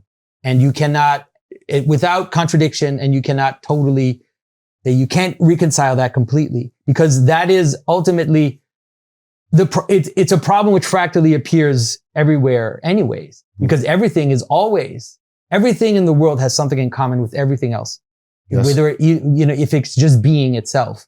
But it also necessarily must be different for the difference to There's strong manifest arguments. There's Goodman argument. Every object is infinitely similar and infinitely similar to every which other. Is a restatement of the problem of perception itself. Yes. It's like, well, you've seen a glass, yes, but you haven't seen this glass. Well, how much difference is there? Well, there's an infinite number of differences, as it turns out. All right, so this is quite a switch here, and I think this is a radical proposition. Maybe not. Because once you hear it, you think, well, yes. And then you think, well, that's self-evidence. Like, yeah, well, not so quick here. The description of a structure of values or an ethic, subject to the codicils that we've already added, or set of priorities is a narrative. So the description of a system of perceptual prioritizations and actions is a narrative. What do you think? It could also be representation in image. It wouldn't have to be a verbal description. No, I grant that. Imagistic or verbal description. That is what we regard as a narrative. So this is what I wanted to, again, challenge you on. And it sort of overlaps with the discussion we've having about the true and the good and the beautiful. Because I think there are three different dimensions by which we organize intelligibility. So there's the narrative. The example I use is video games. And there's a reason why people are doing the virtual exodus. They're preferring video games over the real world because of the dimensions that are found in video games. So one is a narrative. And the narrative they belong to. Clearly, that's one of the things. So total agreement with that. But there's two other features that are deeply meaningful to them. Not semantic, but meaning in life meaningful to them. One is a nomological order. There's a set of rules that they understand that makes sense of that world so that they can move around in that world with confidence.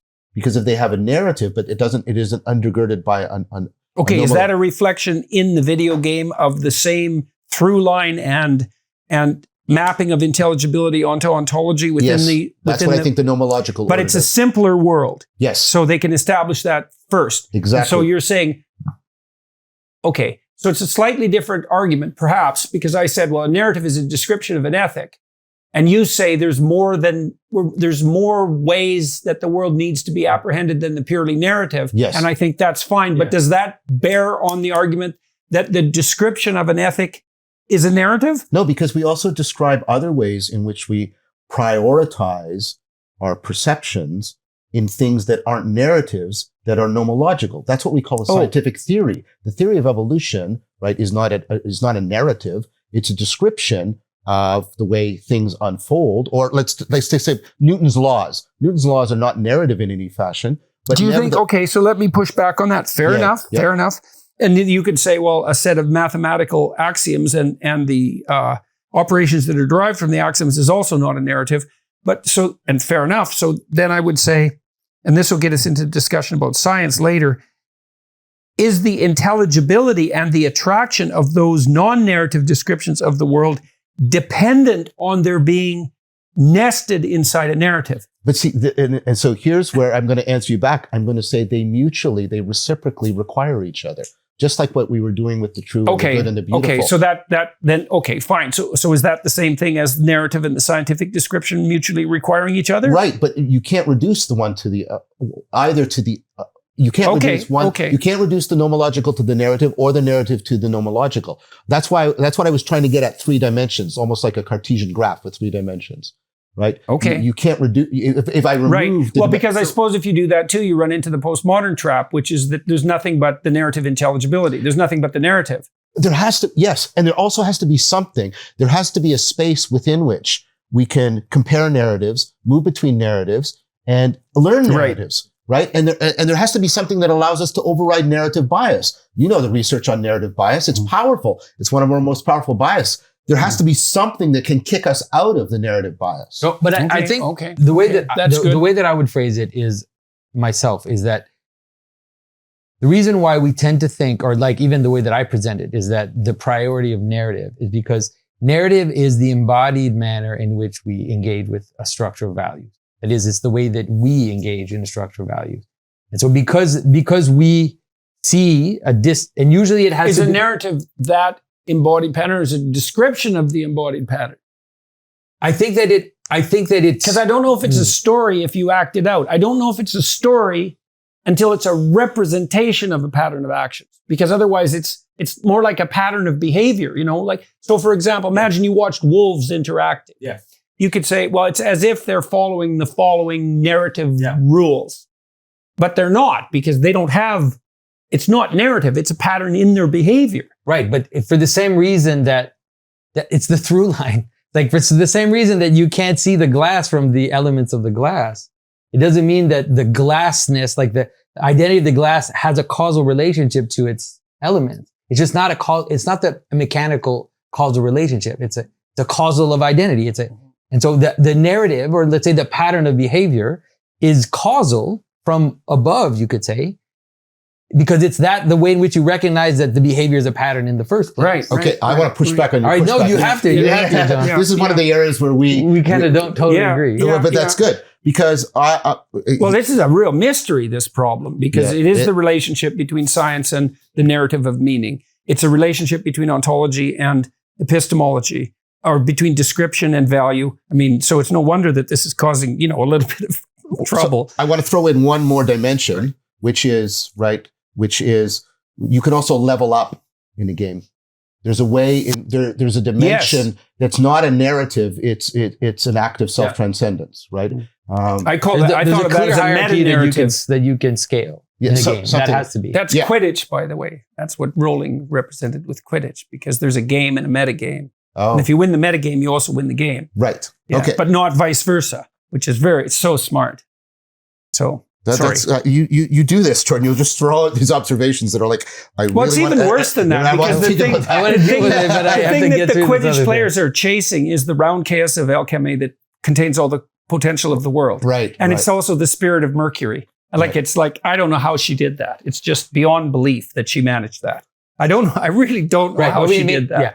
It's like the way to understand it, like in terms of a glass, would be like, once you grasp the logos, this is a St. Maximus way of speaking too. Once you grasp the logos, then you are able to, you've captured all the rules and everything else. But once you understand what a glass is, then you don't have to, you can recognize every glass in the entire world. It's like such a massive power. You've overcome the entire game through getting this one thing, which is which is often imaged as a seed or as a golden ball or as something sparkling, which we represent like in the world, but is ultimately pointing above it. Well, that's perhaps that's reflected in the insistence that Adam is to name all the animals, right? In the story of Adam and Eve, because that's obviously kept in the narrative for a reason. And it has to do with the power that naming and subduing, in the sense that you've described, which is the also simultaneous imposition of a hierarchy of categorization that goes along with naming, that gives you a grip on the world.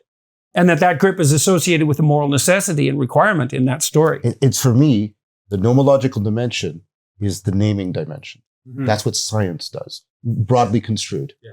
And that's different from telling a story. Naming things is different from telling a story.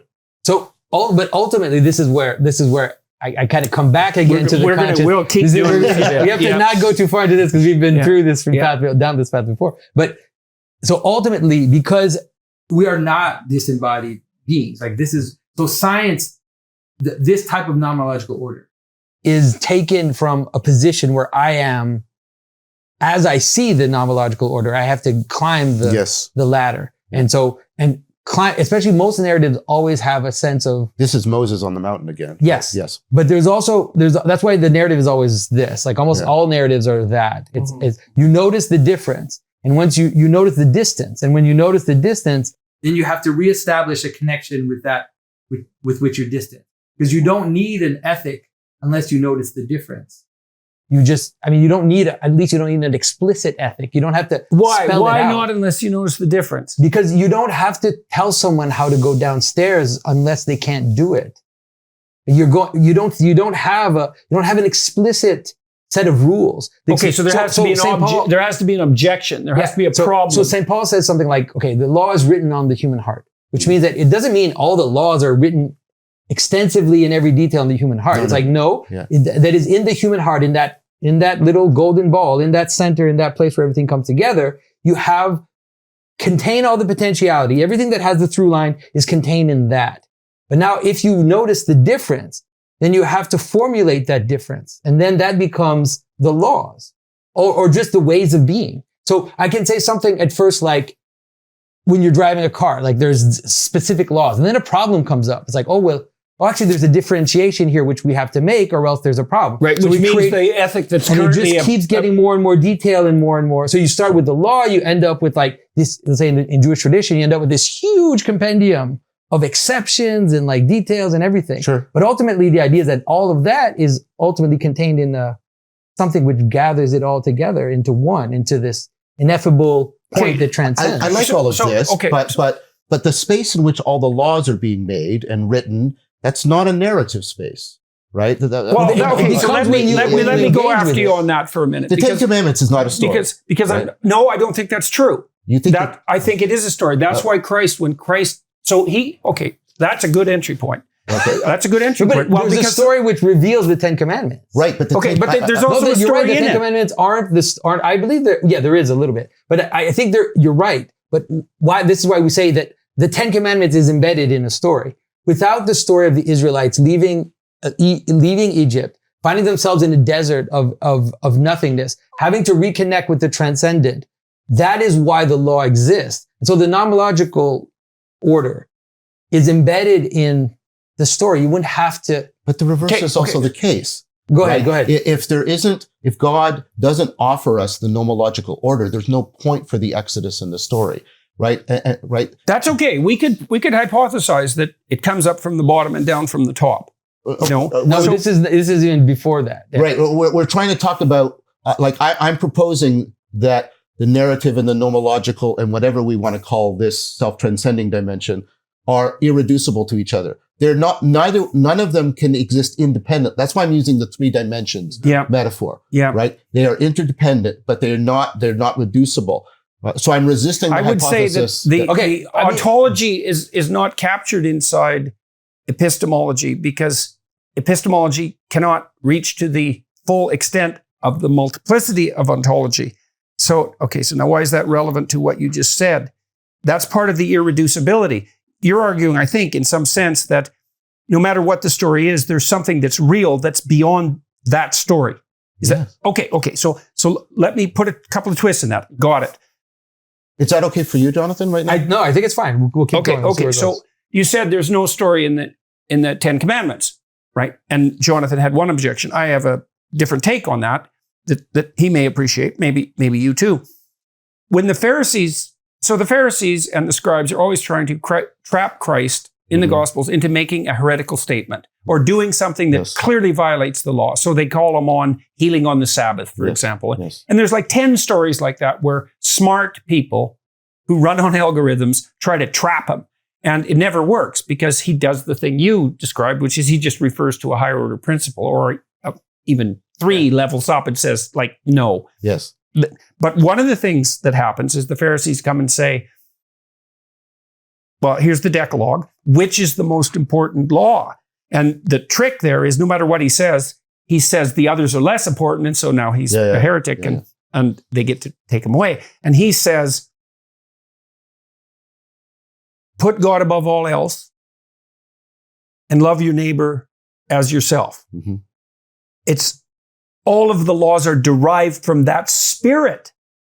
And that spirit is a story, and that story is the logos. And so that's the move that I don't want to slow down, Jordan. Okay. Expand that up. I get that's the spirit. I totally get that. Well, then the question is, what is the spirit? But why is the spirit necessarily a story?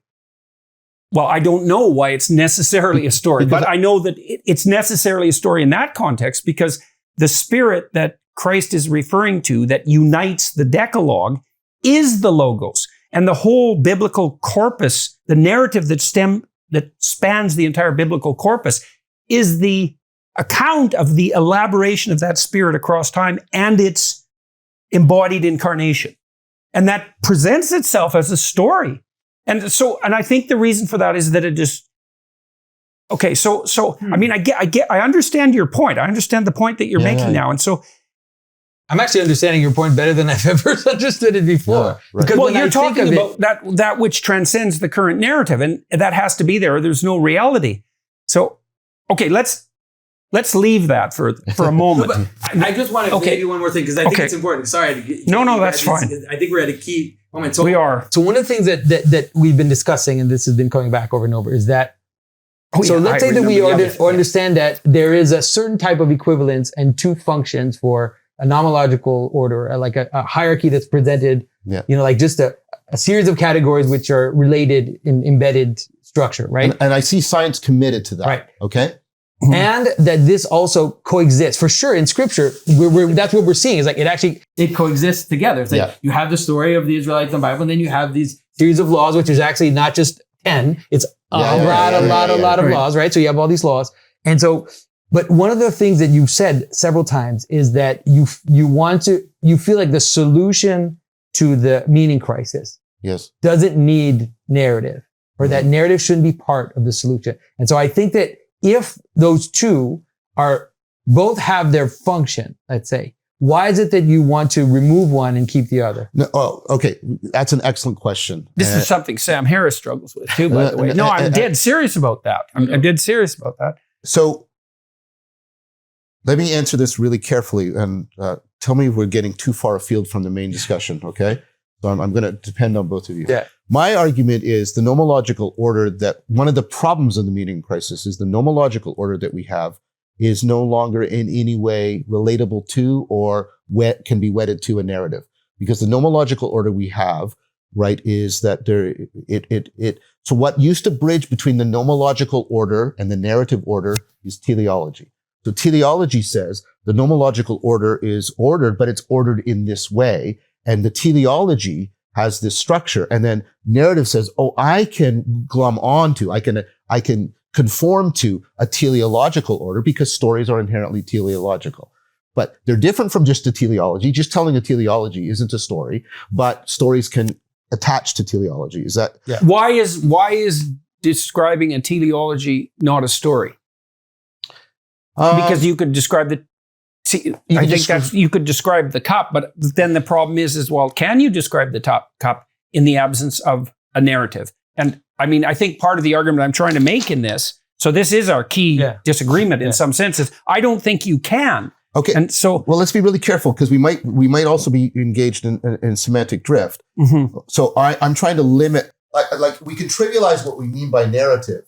And mean any description of a series of events is a narrative. Okay. Yeah. No. Okay. I don't want to do that. I get your point. No. We don't want to widen the words so much that the argument. Wait a minute, though. But wait a minute. No. I would actually object to that, because any descriptions of events that I can conceive as being one has to have some kind of narrative structure. Otherwise, we have the problem of infinite we have the same perception. problem of multiplicity and combinatorial exposure. If I can recognize that events connect together, that opens up. That means that you have to, not metaphorically. I agree with that. But well, let me challenge it though. Unfortunately.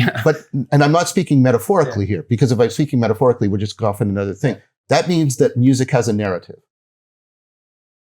because it has a melody. You're saying a melody is a narrative, and that strikes me as a very improper thing to say. That's a tough one, man. Yeah. Because then you have to start to wrestle with, well, what do you mean by music? Because you could say that the sequence of the notes in and of itself may not have a narrative, although I'm not certain of that, but you could say that but then the question is, when you're listening to the music and it has the effect that you regard as music on you, how much of that effect, including the aesthetic, is a consequence of a narrative? So I would say, well, when you say music, how sure are you that what you're saying is that's nothing but the relationship of the notes to one another? I agree. That's a good point. Because there's no embodiment in that, right? Right. And there's a sense in which music is neither subjective or objective, but right, like beauty. Yes. But it has to have something that is at least analogous to narrative, because in order for you to recognize, and it's funny because the moderns tried to go away from that. You can understand. The moderns really tried to break it. But there was, in any traditional society, there are tropes of music which help you understand when something's beginning, when something's ending. And you can map them onto narrative very directly, because that's what happens. Okay, but then I'm going to slide you, because if you give me you say, I'm going to send you a narrative to melody, then I'll say, here's a logical argument, and there's a progression and a through line from the premises to the conclusion. Is that a narrative? Mm-hmm. Well, that's a tough one, right? Because the fact that you selected out those okay. Here's something I've been thinking about. I'm going to take a slight detour, but go right back to the point. So I thought about this more when I was talking to Richard Dawkins, because I think Dawkins is a good faith player, and I think he believes, he's a real scientist, and he believes that the truth will set you free, which scientists have to believe to be scientists, because they cannot be scientists if they're not pursuing the truth. The truth is sacred to Dawkins. Absolutely. He won't admit that, but it is. Okay, so I was thinking about the scientific endeavor, and I thought a lot about this when I was reading Jung's work on alchemy, because Jung attempted to situate the development of science in this alchemical fantasy. And it's a very interesting piece of work. So he believes that there was this immense motivated narrative that provided the historical precondition in the realm of unconscious fantasy for the flourishing of science. So it's an amazing argument. In any case, thinking about that, I thought, well, there's a set of facts, and that's kind of the argument you're making. There's a set of facts independent of the narrative. And that's kind of the scientific viewpoint. There's a set of facts independent of the narrative. And even more importantly, we should identify the set of facts that's maximally independent of any narrative, because why should your facts prevail? And we want a universal set of facts. And fine, look what we've got with that. But then I think, wait a second, when you're practically engaged in the processes of science, the sort of things that Kuhn tried to lay out, is it not the case that you're always engaged within a system of practice and perception that's defined by at least an implicit if-then statement? And so I would say, if this is your aim, then that's the set of relevant and true facts. Conditional implications. Well, yeah. Well, so if you're a medical researcher, it's like, well, here's what the cancer cell is doing.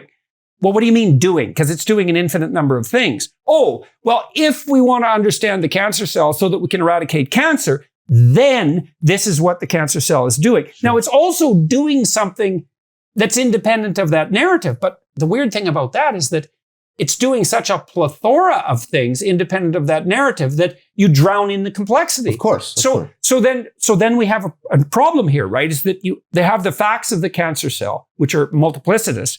Then you have the set of relevant facts, which hopefully are still facts, but those aren't derivable without the narrative that we should save lives, that saving lives is good, that we can pay careful attention to the horrors of disease in the attempt to ameliorate suffering. all of that framework seems to be a precondition for the abstraction of the relevant facts. I agree with everything you said. Okay. What I disagreed with was the identity statement you slipped in, which is the ethic is a narrative. That's exactly what's in dispute here.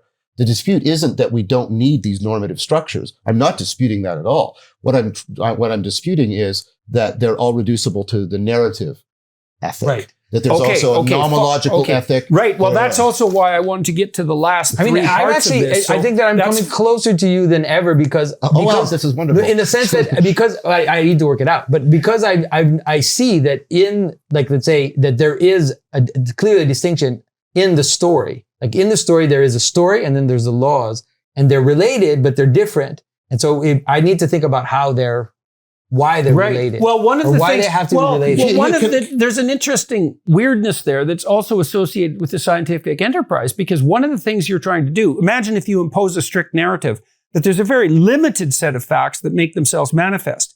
Well, what you want to do scientifically is say, well, let's abstract out the set of relevant facts in a manner that's relevant to a multitude of redemptive narratives simultaneously. Okay, so let me pick up on that. So let me try and, using what we've just said, specify the difference, how I would put it. I think what science does is it picks up on nomological relations, which are supposed to be, as you say, causal invariants for the universe, right? Force equals mass times acceleration. We'll forget Einstein. Right. Everywhere. Across narratives. Right. A narrative is not about causal laws. A narrative is about an irrepeatable causal pathway.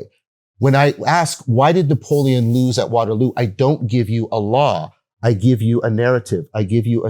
Narratives are, this event leads to this event. It's a through line, like you said, but it's a through line that explains the specific occurrence of specific events. It's exactly the opposite, in my mind, of what science does. Science is trying to explain the universality that is not captured in the specifics of a specific causal pathway. That's why I can't see. So imagine this. You have so there's this notion in the Old Testament. There's a sequence of stories. So it's an aggregation of stories. And there's an idea that the meta-narrative of Christ is implicit in that set of narratives. Yes. And so then I have this idea. Well, and Jung talked about this as well, said, imagine you take any random sample of narratives, comprehensive random sample of narratives, and you attempt to extract out the common story. It's going to be an image of something like Christ. You could even say that that's what Christ is in some sense. So, and we can argue about that, but it's like saying that the hero narrative is archetypal. It's the same idea. If you have 25 narratives and you see what makes them interesting adventure stories, it's the hero archetype. So the reason why you can recognize it as a through line in the first place is because it has a pattern. But that's my point. My point is, just like the through line of all the aspects is not an aspect, the through line of all the stories is not itself a story. Mm-hmm. Yeah, but I'm not so sure. That is definitely what we're arguing about. And I'm not saying I know this. There may be a distinction between a story and the pattern of all stories. And maybe that's something we can think about too, because in my work in Maps of Meaning, I called just a narrative a story, but the story that unites all narratives is a meta story. And Piaget cottoned onto this too, in some sense, because he started to try to find out what kids regarded as true. And then by the end of his career, he said, well, what we really want to know if we're studying truth isn't the nature of any contingent truths. So any representations within a system, narrative or otherwise, but the process, we need to specify the process by which all truths come to be as the ultimate truth. And then I would say that the meta-narrative that constitutes Christ from the symbolic perspective is the story of the process by which, what would we say? It's certainly the story of the process by which narratives transform. It's not exactly a story because it's a meta story. It's the problem of this kind of apophatic move, this kenotic reality, which is true also of the nomological order as well. Totally, is the origin of the nomological order is not a nomological order. Exactly. In the same way that the origin of a narrative is not a detailed narrative per se. The patterns all move into the manner in which they transcend themselves and ultimately give up to this apophatic, this negative space or negative reality. And I think the nomological and the narrative and what this self-transcending dimension, they all converge. Right. And I totally agree with that. So imagine this. But that's not to say they're identical. No, of course they're not, because that's why they converge. Right. I think if they were so obviously identical, we wouldn't have a conflict between science and religion, which we apparently have. So it's an important distinction. So imagine you have this set of narratives that are particularized, and out of that you extract a general pattern, and the pattern is something akin to the process of adaptation itself, which is the manifestation of the divine word, let's say, and its ability to call order out of chaos. So you got this hierarchy of narratives, and there's something at the pinnacle. And so then imagine that you have a set of corresponding facts, and each specific narrative would give you a set of proximal facts, but there's an abstraction from the facts that approximates universal scientific truths. But I would say that maybe they exist in relationship to the application of that meta-narrative. Because isn't it the case, now I don't know, I can't figure this out. Isn't it the case that we abstract out commonalities like force equals mass times acceleration because we want to further our adaptation to the world? Yeah. As simultaneously, we're exploring the intrinsic logos of ontology. But we've already agreed to some degree that there's a similitude between that ontology and the epistemology. And so maybe as we abstract out from scientific truths towards the universal, we not only must we simultaneously move up the abstraction level in a narrative sense. Jung's point would be we better or will misuse the nomological to destroy ourselves. Wouldn't that also be the case if we abstracted up the narrative without also going up the nomological? He That's believed, Plato's argument. He believed that the problem with the first millennia of Christianity was that we did exactly that, was that we emphasized spiritual redemption to such a degree, try to reduce redemption itself to the spiritual, then the world was still crying out because of its ontological suffering. It's like, well, if we're all redeemed by the sacrifice of Christ, it's like, what's with all the poor and diseased people? And that call for the unredeemed material was part of what he saw as the motivational foundation for the systematic investigation, say, that led to the development of medicine. Yeah. So there was an insufficiency. Maybe it's the insufficiency of getting lost in epistemology. If it's just a narrative, it's just a narrative. Well, it's not. It has to refer to the world. Okay, so, that complicates things, right? Because we're part of what we're stuck on here to some degree is in that ontological realm that's outside any given narrative, there is also a logos. And then the question is that ontological logos, the nature of the world itself, somehow a narrative? And the Christian idea to answer that would be, I don't know, because creation is separate from God. Creation, speaking on behalf of Christianity, but I think Christianity makes the claim that the logos is ultimately a person, not a narrative. It's not a story. Yeah. That's very important. Right. The logos is not a story. Everything culminates into the person. And person literally means, originally means hypostasis, that which stands under. Yes. Right? Yes. Well, it has to be a person, right? Right. Well, that's why I also said, though, that it's the description of a structure of values is a narrative. So as an embodied ideal, Christ isn't a story. No. Right. But the description of his embodiment, that's a story. And the images are a story. And the reason we want the story is because the story calls us to the ethic. That's why we value the stories, is right. I would like to see the world the way you see it, because you have a whole set of tools that I don't have. And so if you can tell me a story and I can enter into your world, then that is truly redemptive, because the facts now array themselves in a slightly different way that might be very valuable to me if I run into one of these objects that you described. I'm running an algorithm and something objects. So I don't know what to do. What would you do? Tell me what you did in the similar situation. And so I don't think the story isn't that gets so tricky. The Christian emphasis certainly is that the embodied reality is the fundamental reality. Yes. But the story isn't nothing, that's for sure. I'm not saying that. I know you're not. I'm not saying that at all. I was trying to answer Jonathan's question, right? And we're running into the difficulty that I see. Whether or not I'm right or wrong, there's a difficulty here. Definitely. And that's the difficulty I'm putting my finger on. I'm trying to put my finger on in the meeting. Well, it's also the difficulty that I'm trying to address with this set of propositions. It's definitely a difficulty. Okay, but we got somewhere in that, I would say. I think it was very valuable. Okay, so I'm going to skip to number 5 here. Every set of values is hierarchical. Otherwise, there's no prioritization. I think we agree on that, because we've already agreed that there has to be a prioritization, and there has to be. That implies a hierarchy. So the one thing I wanted to ask there, sorry, I seem to be the devil's advocate here. No. Right? But is again, let's go back to embodied living. And then this is actually something you see in narratives. And I would also say that it's something that some of the parables of Jesus point to. Because parables, I think McFadden is right. Parables are narratives that destroy themselves as narrative structures. They're kind of like the way koans destroy themselves as questions. And so what I want to say is, let's say that there is, we seem to have like there's the true, the good, and the beautiful, or we have the narrative, the nomological, and I'll call it the normative in terms of betterment or something. Like let's say, is it the case? Is the hierarchy stable? What I mean by that is you get narratives, you get stories, you get works of art, great works of art, in which it looks like they're picking up on something that is true to our embodied experiences. Sometimes we sacrifice the true for the good, or the good for the beautiful, or the beautiful for the true. Like we seem to be making trade-off. We don't seem to have a stable what's on top.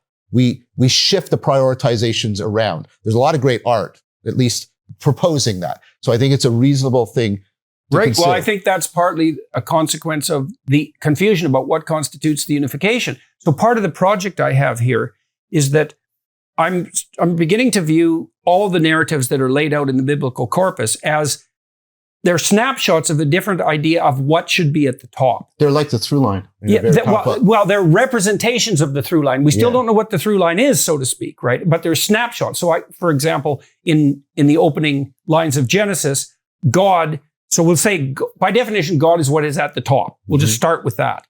And I'm not going to make an ontological claim about that, just an epistemological claim. God is what's at the top of your value structure. Right. Okay, so what should that be?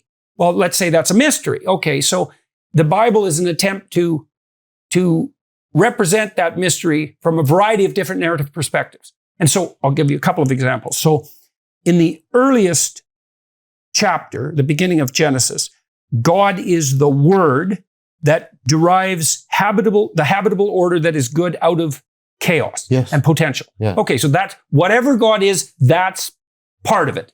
Okay, so that's and God is a creative force. And then there's the next thing is that God is whatever it is that human beings are made in the image of. That also provides them with a worth that transcends the merely material in some sense, because God is outside creation. And if man is made in the image of God, then there's something about man that's valuable, that's outside of the mere materiality. Okay, so that's the next proposition. And then God is rapidly that which forbids and allows. So that happens in the garden. And then God is that spirit that you walk with when you're unself-conscious and not ashamed. So that's the story of Adam in the garden. And then in Noah, God is that which calls you to batten down the hatches and prepare when, if you're wise in your generations, you see that chaos is coming. And then in the Abrahamic story, God is that which calls you out of the comfort of your family into adventure. And so it's like click, click, click, click, click. And it's, who knows what the union of all those things are, right? Mm-hmm. Because they're quite multiplicitous. Very. But I think they're very sophisticated. And you might say, well, is that God? It's like, well, do you follow the call of adventure? Do you take your own intuition seriously when you think that the flood is coming? The answer to that generally is, well, you either follow that or you're in trouble. You sure know that. And is God the divine word that generates habitable order, the habitable order that is good out of chaos? Well, do you believe that truth has that power? So I think, okay, so these are all ways of pointing to that which might unify the disunity that you see. Now, you can't boil it down in some way, the same way that you boil down beauty. You know, it's harder to specify. And I think what the Bible is attempting to do, and I think this is true of religious writings of many sorts, is what is it? It's a characterization of this. It's, first of all, it's an insistence that the thing at the top is a spirit, right? It's not an idea. It's not even like beauty. It's not an abstraction. It's a spirit that can inhabit, which is kind of the incarnation idea. So it's a spirit that you can embody, or that can seize and possess you. So it's really something that's living. And so it's not merely an abstract idea, and it's not just a nomological construct. Mm-hmm. It's something you enact. Mm-hmm. And it's something, in principle, you might think, well, and this leads to the next point, any hierarchy that is not unified produces confusion, anxiety, anomie, aimlessness, and conflict, psychological and social. Well, why? Well, if it's not unified, you don't know your priorities. Mhm. And if it isn't pointing to something valuable, there's no hope. Because hope is to be found in the movement towards something of value. So, okay, well, sorry, that's a lot. No, but that's helpful. So let me say something, and it's not really a pushback, but it's sliding over here. And if we can make the connection, then maybe we can come to an agreement around it. So, right, adaptivity. Adaptivity is a thing, and it's really important, and it's not an abstraction. Define it. Adaptivity is that you are fitted to your environment in a way that allows you to successfully live long enough to reproduce. Right? Yeah. Okay. So that's kind of an iterated game idea too. You have to live long enough to propagate. Totally. Yeah. Totally. And I'm not here to defend, a gene version or a group selection. Yep. That's not what I want to. Yep. Okay. So adaptivity, and you want to, how does this arise? And one of the things you can do is you can say, here's all these snapshots of adaptivity. Mm-hmm. And what I can do is I can try and find what do they all share in common? The capacity to elicit awe. Well, wait a second. Wait a second. So like the problem is, right, this is what you see the naturalists before Darwin doing. They're trying to find the shared perfection. Yeah. And then Darwin breaks the mold. He says, no, you're making the mistake. There is no, right? Right. There isn't. What there is, right, is some things are adaptive because they're small. Some are adaptive because they're large. Some are fast. Some are slow. Some are hard. Some are soft. Some are unicellular. Some are multicellular. Adaptivity doesn't have, but what he finds is, but there's a universal process that is, right, that can explain how all of these different snapshots emerge. But there is a perfection, and the perfection is being itself. It's the continuation of existence. Okay, but what you've just did, you've played. You're not playing with my analogy, though. Right. You said I can meta that, and I'm not denying that you can do that, Jonathan. I'm trying to use a meta. I'm trying to use an analogy. I don't deny that. Yeah. Okay, I'm not making that claim. I'm just trying to use this as an analogy, and I'm trying to say. Right. Well, it's a powerful objection because certainly the biologists do that. They say, well, there's no teleology in evolution, and I know that you object to that because you say, well, there has to be because you can't even. There's no unity there in any of the organisms, and there's certainly no way of perceiving them. But they also have a point, which is... There's a nomological unity, even though there's no narrative. That's how they argue it. There is a universal process that can be understood scientifically that explains adaptivity. Because if you get the theory of evolution, you say, right, all the organisms should be different. But then you have the problem that every organism that survives plays out a pattern, which is variation on the horizon of potentiality. And so then you might say, well, there is a directionality because if the organism can't vary creatively on the horizon of potentiality, it can't exist or multiply. And so then, so there's a teleology that emerges out of the necessity for survival and reproduction. And so, I would say, think about, sorry, I got to get this out. I'll shut up. The abstractions you generate in your prefrontal cortex are avatars of the process of adaptation to the horizon of the future. And so the flowering of the human spirit in its highest sense is an embodiment of the process by which the biologists attribute the adaptivity. It's the process that underlies adaptivity. And so maybe those things dovetail. Well, that's what I'm going to say. But so there is a narrative though. No. There's where I want to challenge you. You gave me a model of the logos that I would say is not narrative, except for a trivial definition of narrative, which is variation and selection. And look, instead, let's put it back in the psychological It's domain. like with humans, it's the willingness to do that though. So it's not just the fact that it can happen and does happen. And that's partly what brings in the narrative element is you do not have to abide by that. Like that can happen to you. You can have this creative variation and this selection in relationship to adaptivity, let's say, to keep it biological. But you do not have to do that.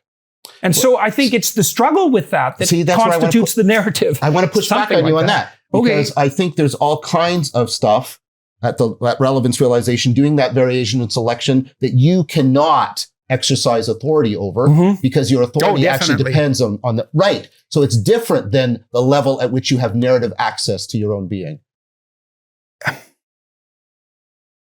And look at I think that's related to Jonathan's objection earlier, that the law is inscribed on the human heart. It's like, yes, I agree, but let me say, if I claim that human evolution builds a material embodiment that strives towards manifestation of the logos, and then there's an abstraction, that's fine. and that meets in the middle.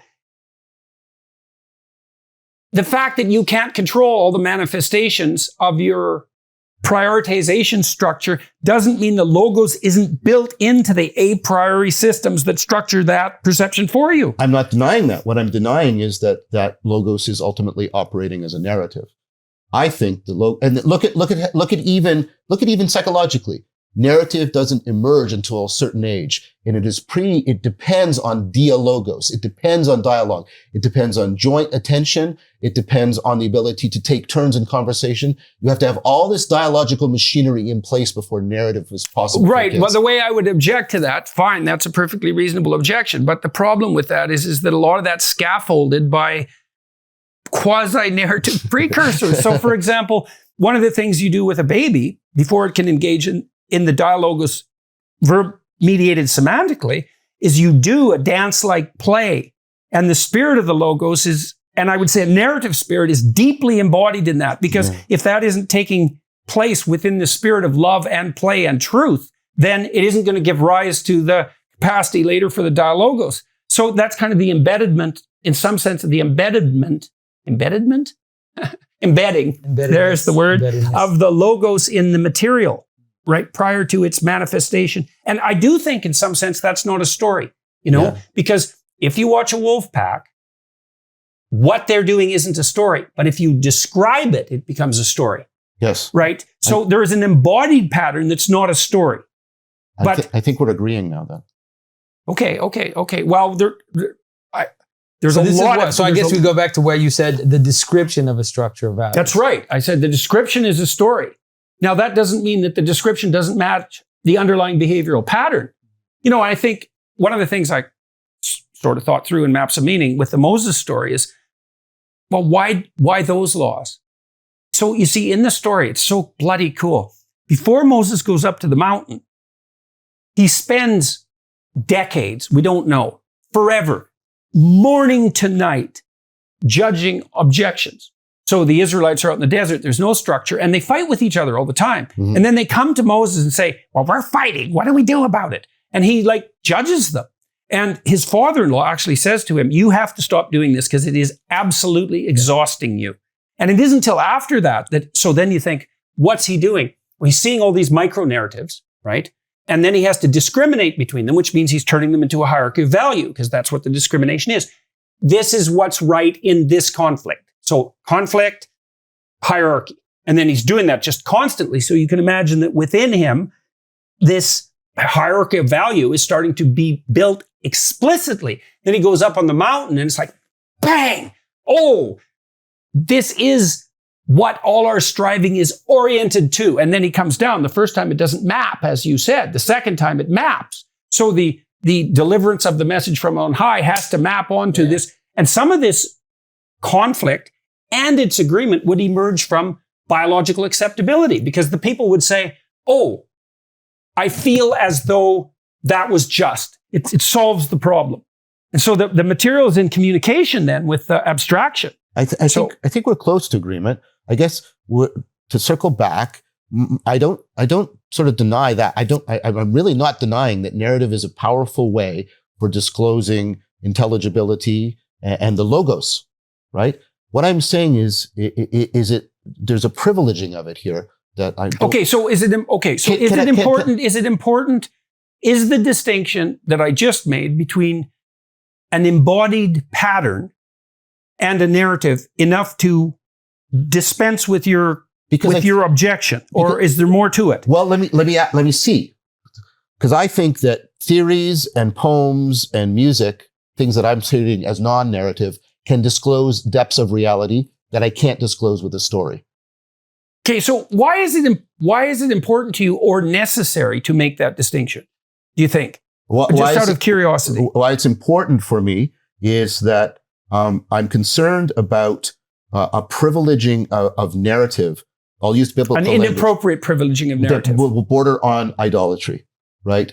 In that we are. Well, that's kind of what the postmodernists do. So there's definitely a danger there, right? If you overprivilege narrative to the point where the ontology itself But disappears. I think what John is saying is that he's afraid that if we embrace a narrative, then the solution to the meaning crisis won't be universal enough. Is that something?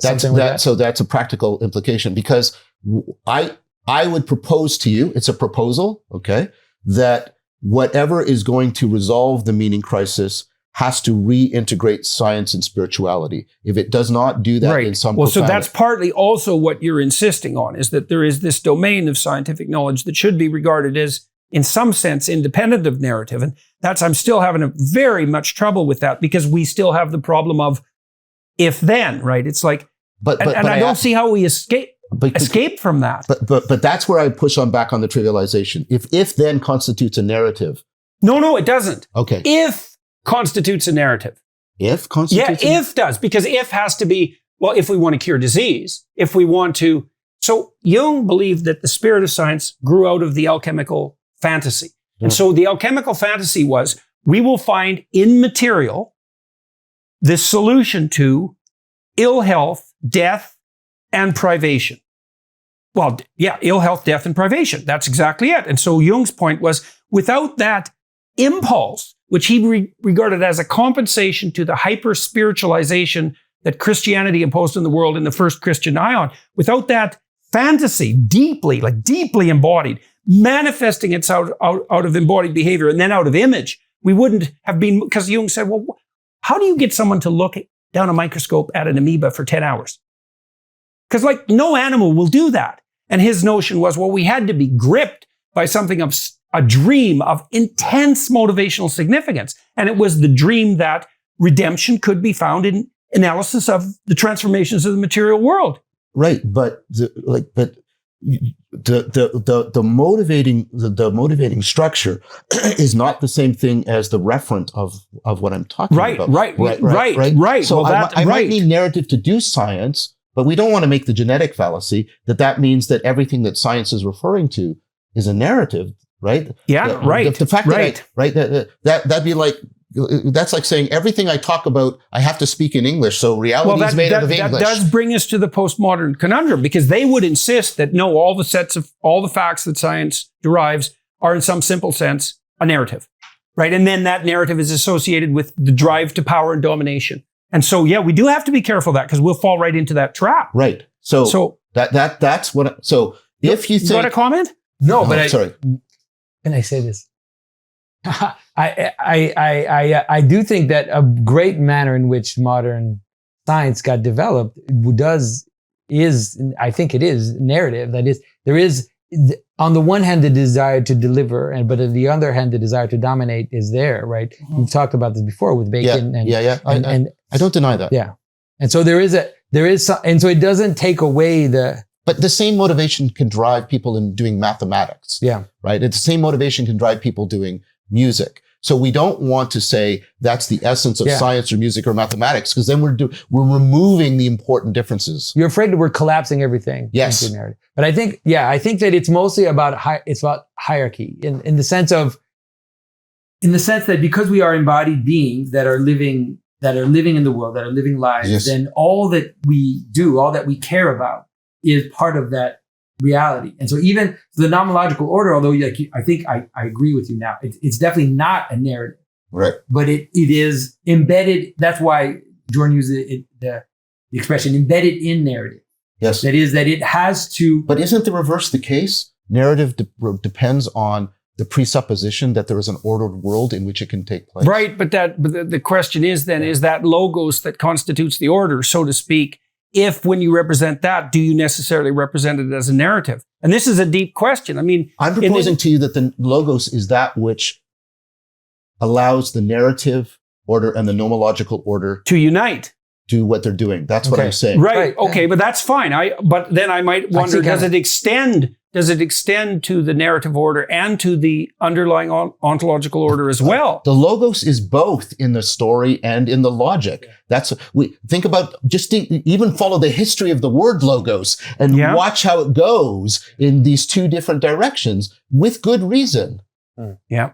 Well, so then the question, so you're objecting that the logos isn't a story. And that's so strange. And it's so weird because we could say that the West is kind of split on that because in some sense, if you think of the development of the idea of the logos from the Greek and Enlightenment side, the answer would be there's no immediate insistence there that it's a narrative. That's right. But on the Judeo-Christian side, there's a pronounced insistence that it's a narrative. Yes. And our modern culture is actually a union of those two, right? You've just described a couple episodes of the Awakening from the Meaning Crisis. That's exactly the argument I try to trace out.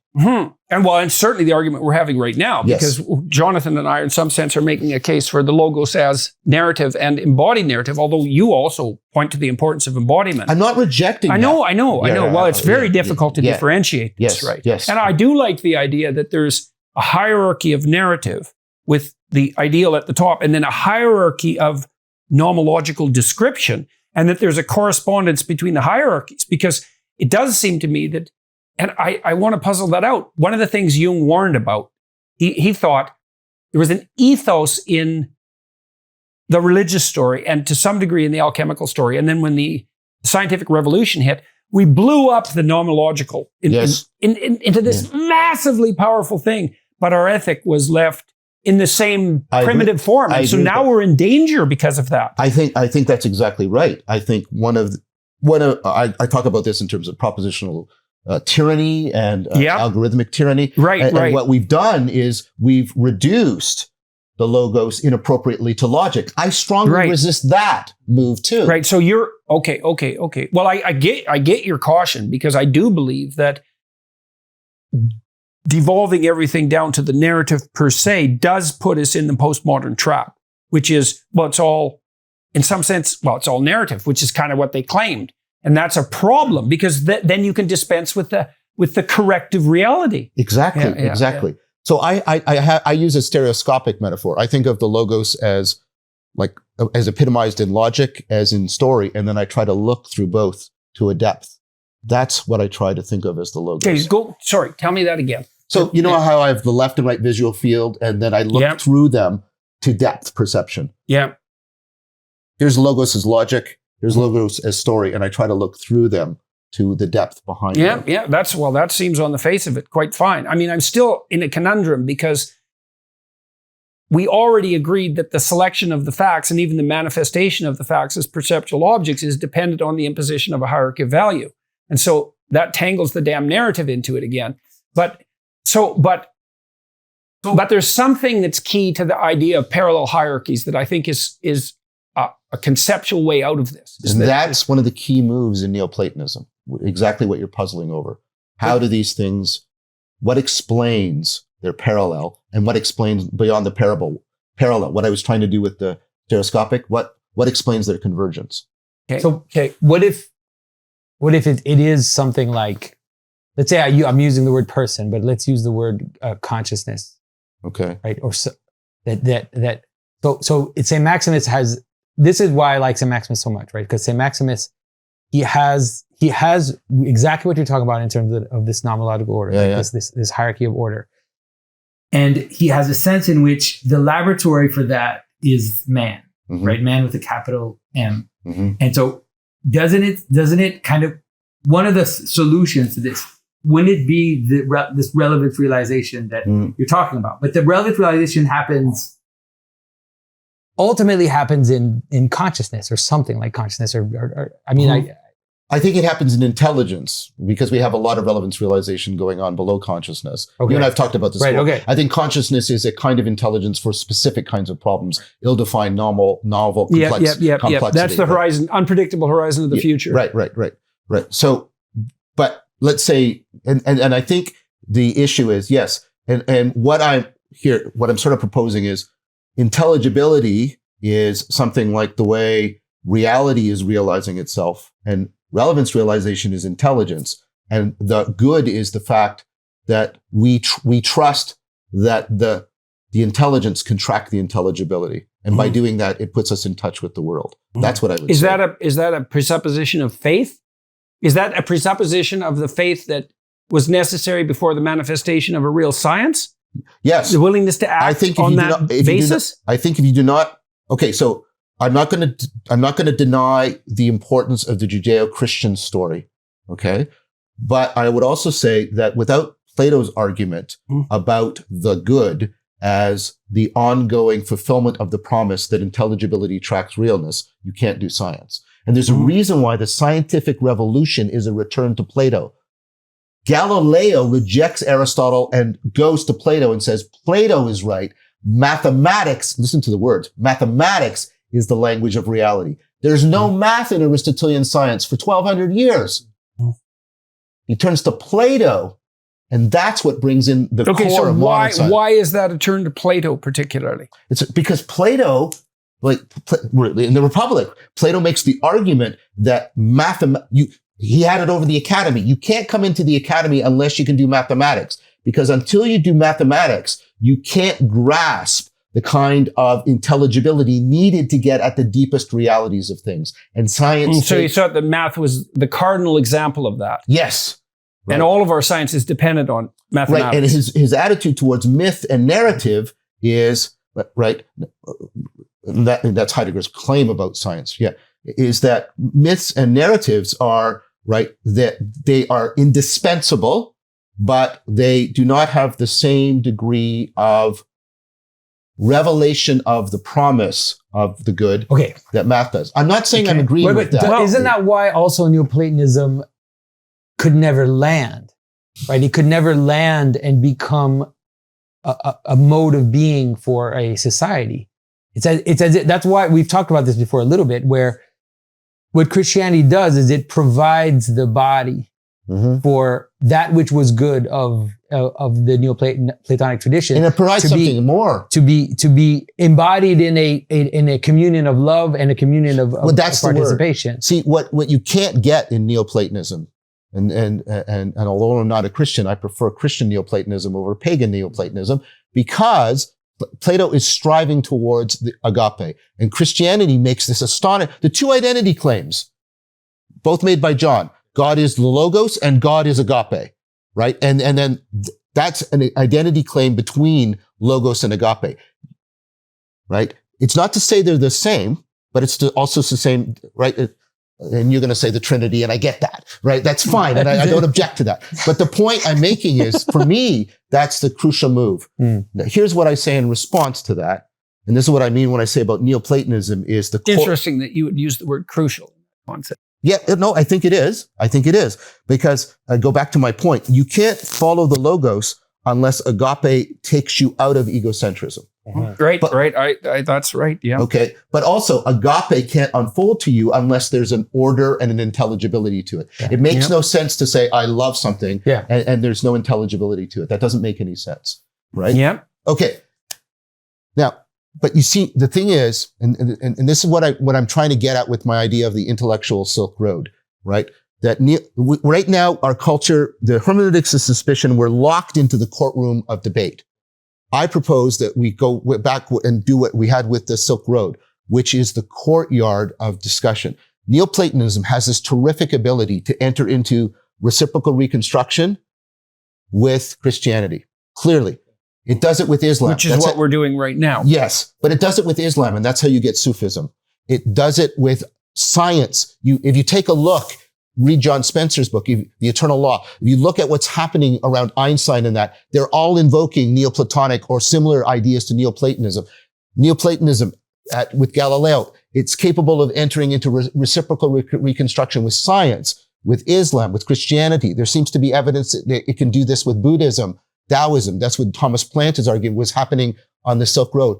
So what you see as a potential defect, I see as a benefit, which is it doesn't land because it's designed to land in many different ways and allow people. Okay, so that's very much related to this idea of a parallel hierarchy. If you're abstracting out the set of universal facts, then those facts are useful in relationship to the higher order narratives that unite narratives.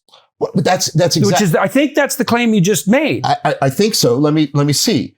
So what I'm saying is that Neoplatonism gives us a way to dispose the furniture of thought that we can come into deep dialogue, and it would allow a Sufi and it would allow a Christian to have deep discussion. They don't have to agree.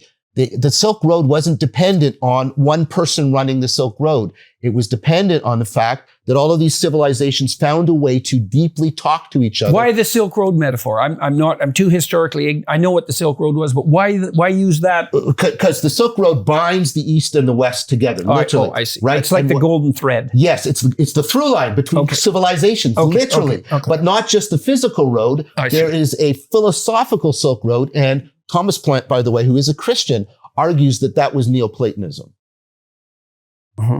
So I think in one deep sense, Neoplatonism. Well, it certainly is the case that to some degree, if science is a derivation of Neoplatonism in the way that you described, science has also been a uniting methodology and system of apprehension, because many different cultures are willing, with different degrees of ability, to utilize the scientific method. I agree. And I would say that's ultimately exactly for the reasons you just gave, because science has sort of made implicit within itself many Neoplatonic moves. I mean, I think it's interesting. I would say, I mean, it doesn't bother me so much in the sense that, to the extent that which Neoplatonism presents as true, I don't have that much of a problem. When I read St. Maximus, I don't even ask myself, Neoplatonism, or is this Christianity? And I'm not saying you should. Yeah. What I'm saying is, and when I read a Sufi, I don't ask myself that question either. Like if I read Ibn Arabi, I would say, yeah, he's saying some pretty powerful, true things, and I can also recognize the place to which we disagree, but he says some definitely powerful things about the nature of reality, which are they think about the imaginal without Ibn Arabi. You won't get it. And if you want to turn to some very good places to talk about agapic love, read some of the Sufi. You want, right? Like, I want to.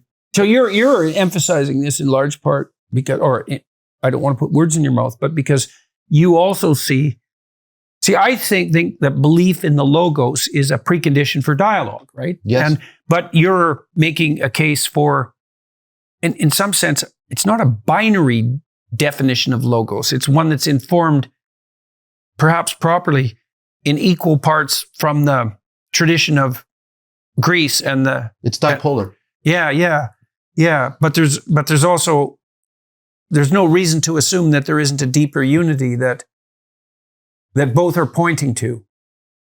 I mean, we've been acting out that presupposition in some sense in the West since the time of the Renaissance, because that was Rome and Greece meeting Jerusalem in a real sense. Rome and Athens, say, meeting Jerusalem in a real sense. But it was true way before that. I mean, one of the precursors to the Renaissance is the intellectual reality of Constantinople. Like Neoplatonism was just present, was present there the whole time. It just was there. And so we don't know much about it because the city was destroyed and everything got scattered. But the let's say the tradition of Neoplatonism, the manner in which one of the important manners in which it reached the West was through these Christian scholars that got chased away from the city basically because it was in danger, and brought the text and the tradition to. And then there's another. And then there's the one through Spain. It comes through the Arab world too. There's sort of multiple times. See, what I'm trying to do, what I'm proposing is, I'm trying to do like a historical thing where I'm trying to look at all of the ways in which it's like the glass. We can get the multi-aspectuality of Neoplatonism by seeing all the ways it was able to reciprocally reconstruct itself, like reciprocally reconstruct with Aristotle or with Christianity or with science or with Islam. Right. So you're taking snapshots of that in some sense, in the same way I'm trying to do that with the notion of what's at the top in the narrative sense, using the biblical corpus. Exactly. And I'm trying to find the through line, the historical through line for Neoplatonism, because I don't, and this is maybe where Jonathan and I disagree, but I think we do it in at least a loving manner. Or don't understand each other fully. Which it's is possible. certainly. It's possible. But I guess what I wanted to state is your metagame. Me participating in the dialogue is more important to me than continuing the right relationship is more valuable to me than coming to the right conclusion. Right, definitely. Okay, definitely. So I just wanted to state that. Yeah. Well, that's a good place to end, I think. I mean, we got a long ways through this. We'll try to figure out, perhaps, after we think about this for a good while, what we might do to continue it, because there's a few propositions here that I think are relevant. I just might share them with people that we didn't get to. Any hierarchy that is unified is made so by the dominion of a superordinate principle. So something has to bring everything together and has to be at the top to unite. That principle is most effectively what is common to all that is deemed of comparative or relative value within the hierarchy. So we talked about the commonality between the good, the beautiful, and the true. The common principle of value must necessarily be elevated to the highest place in the hierarchy. Well, that's the abstraction of the good. Maybe it wouldn't matter if it was Neoplatonic or the more Christian notion of the logos. And then this is something that you really influenced me in relationship. That bringing to the highest place is personal subordination. So that's above me and I serve it. Imitation, I want to become that. Faith, I believe that principle prevails. Celebration, which is it's worthy of, what would you say? There's joy in relationship to the recognition of its superordinate place. Adulation, a variant of that, and worship, which is sort of maybe, a worship is what combines all of those. And so those are propositions which I would like to unpack with you guys. And then there's something that's more specifically Judeo-Christian after that, which I won't get into now because I think it would be a distraction. So, well. That was quite a conversation. I'll come to Toronto anytime for this. Yeah. Okay. Okay. Well, I think we should think about doing it again. We'll start halfway through and see if we can get to the end. I think that would be very good. Yeah. Well, it's really, really, see, a lot of what we're doing is we're differentiating the propositions, right? It's like, well, here's the proposition. Here's its complexity. And there's some real utility in just seeing the full complexity, walking through it. I mean, this is also, right? This is also, I think, a genuine act of fellowship or even friendship, because the more you do that, the more responsive you can make your argument to people who want to engage with it. Of course. That's exactly, I mean, we're trying to get to a diverse range of tools that are grounded on something as rock solid as we can manage. Yeah. So, yeah. Thanks for then we don't need a Yes, hermeneutics of suspicion. Yeah, that's right. Thank you. That was hey, my very pleasure, enjoyable. man. I'm so glad you guys could come and that we could be together finally in person. And I think the conversation was a lot more dynamic and deeper than we would have managed on Zoom. Totally. Yeah. I totally agree with that. Yeah. I totally agree. All right. Great. Thanks, Eric. Thank you for all you who are watching and listening, and more to follow on many fronts with any luck.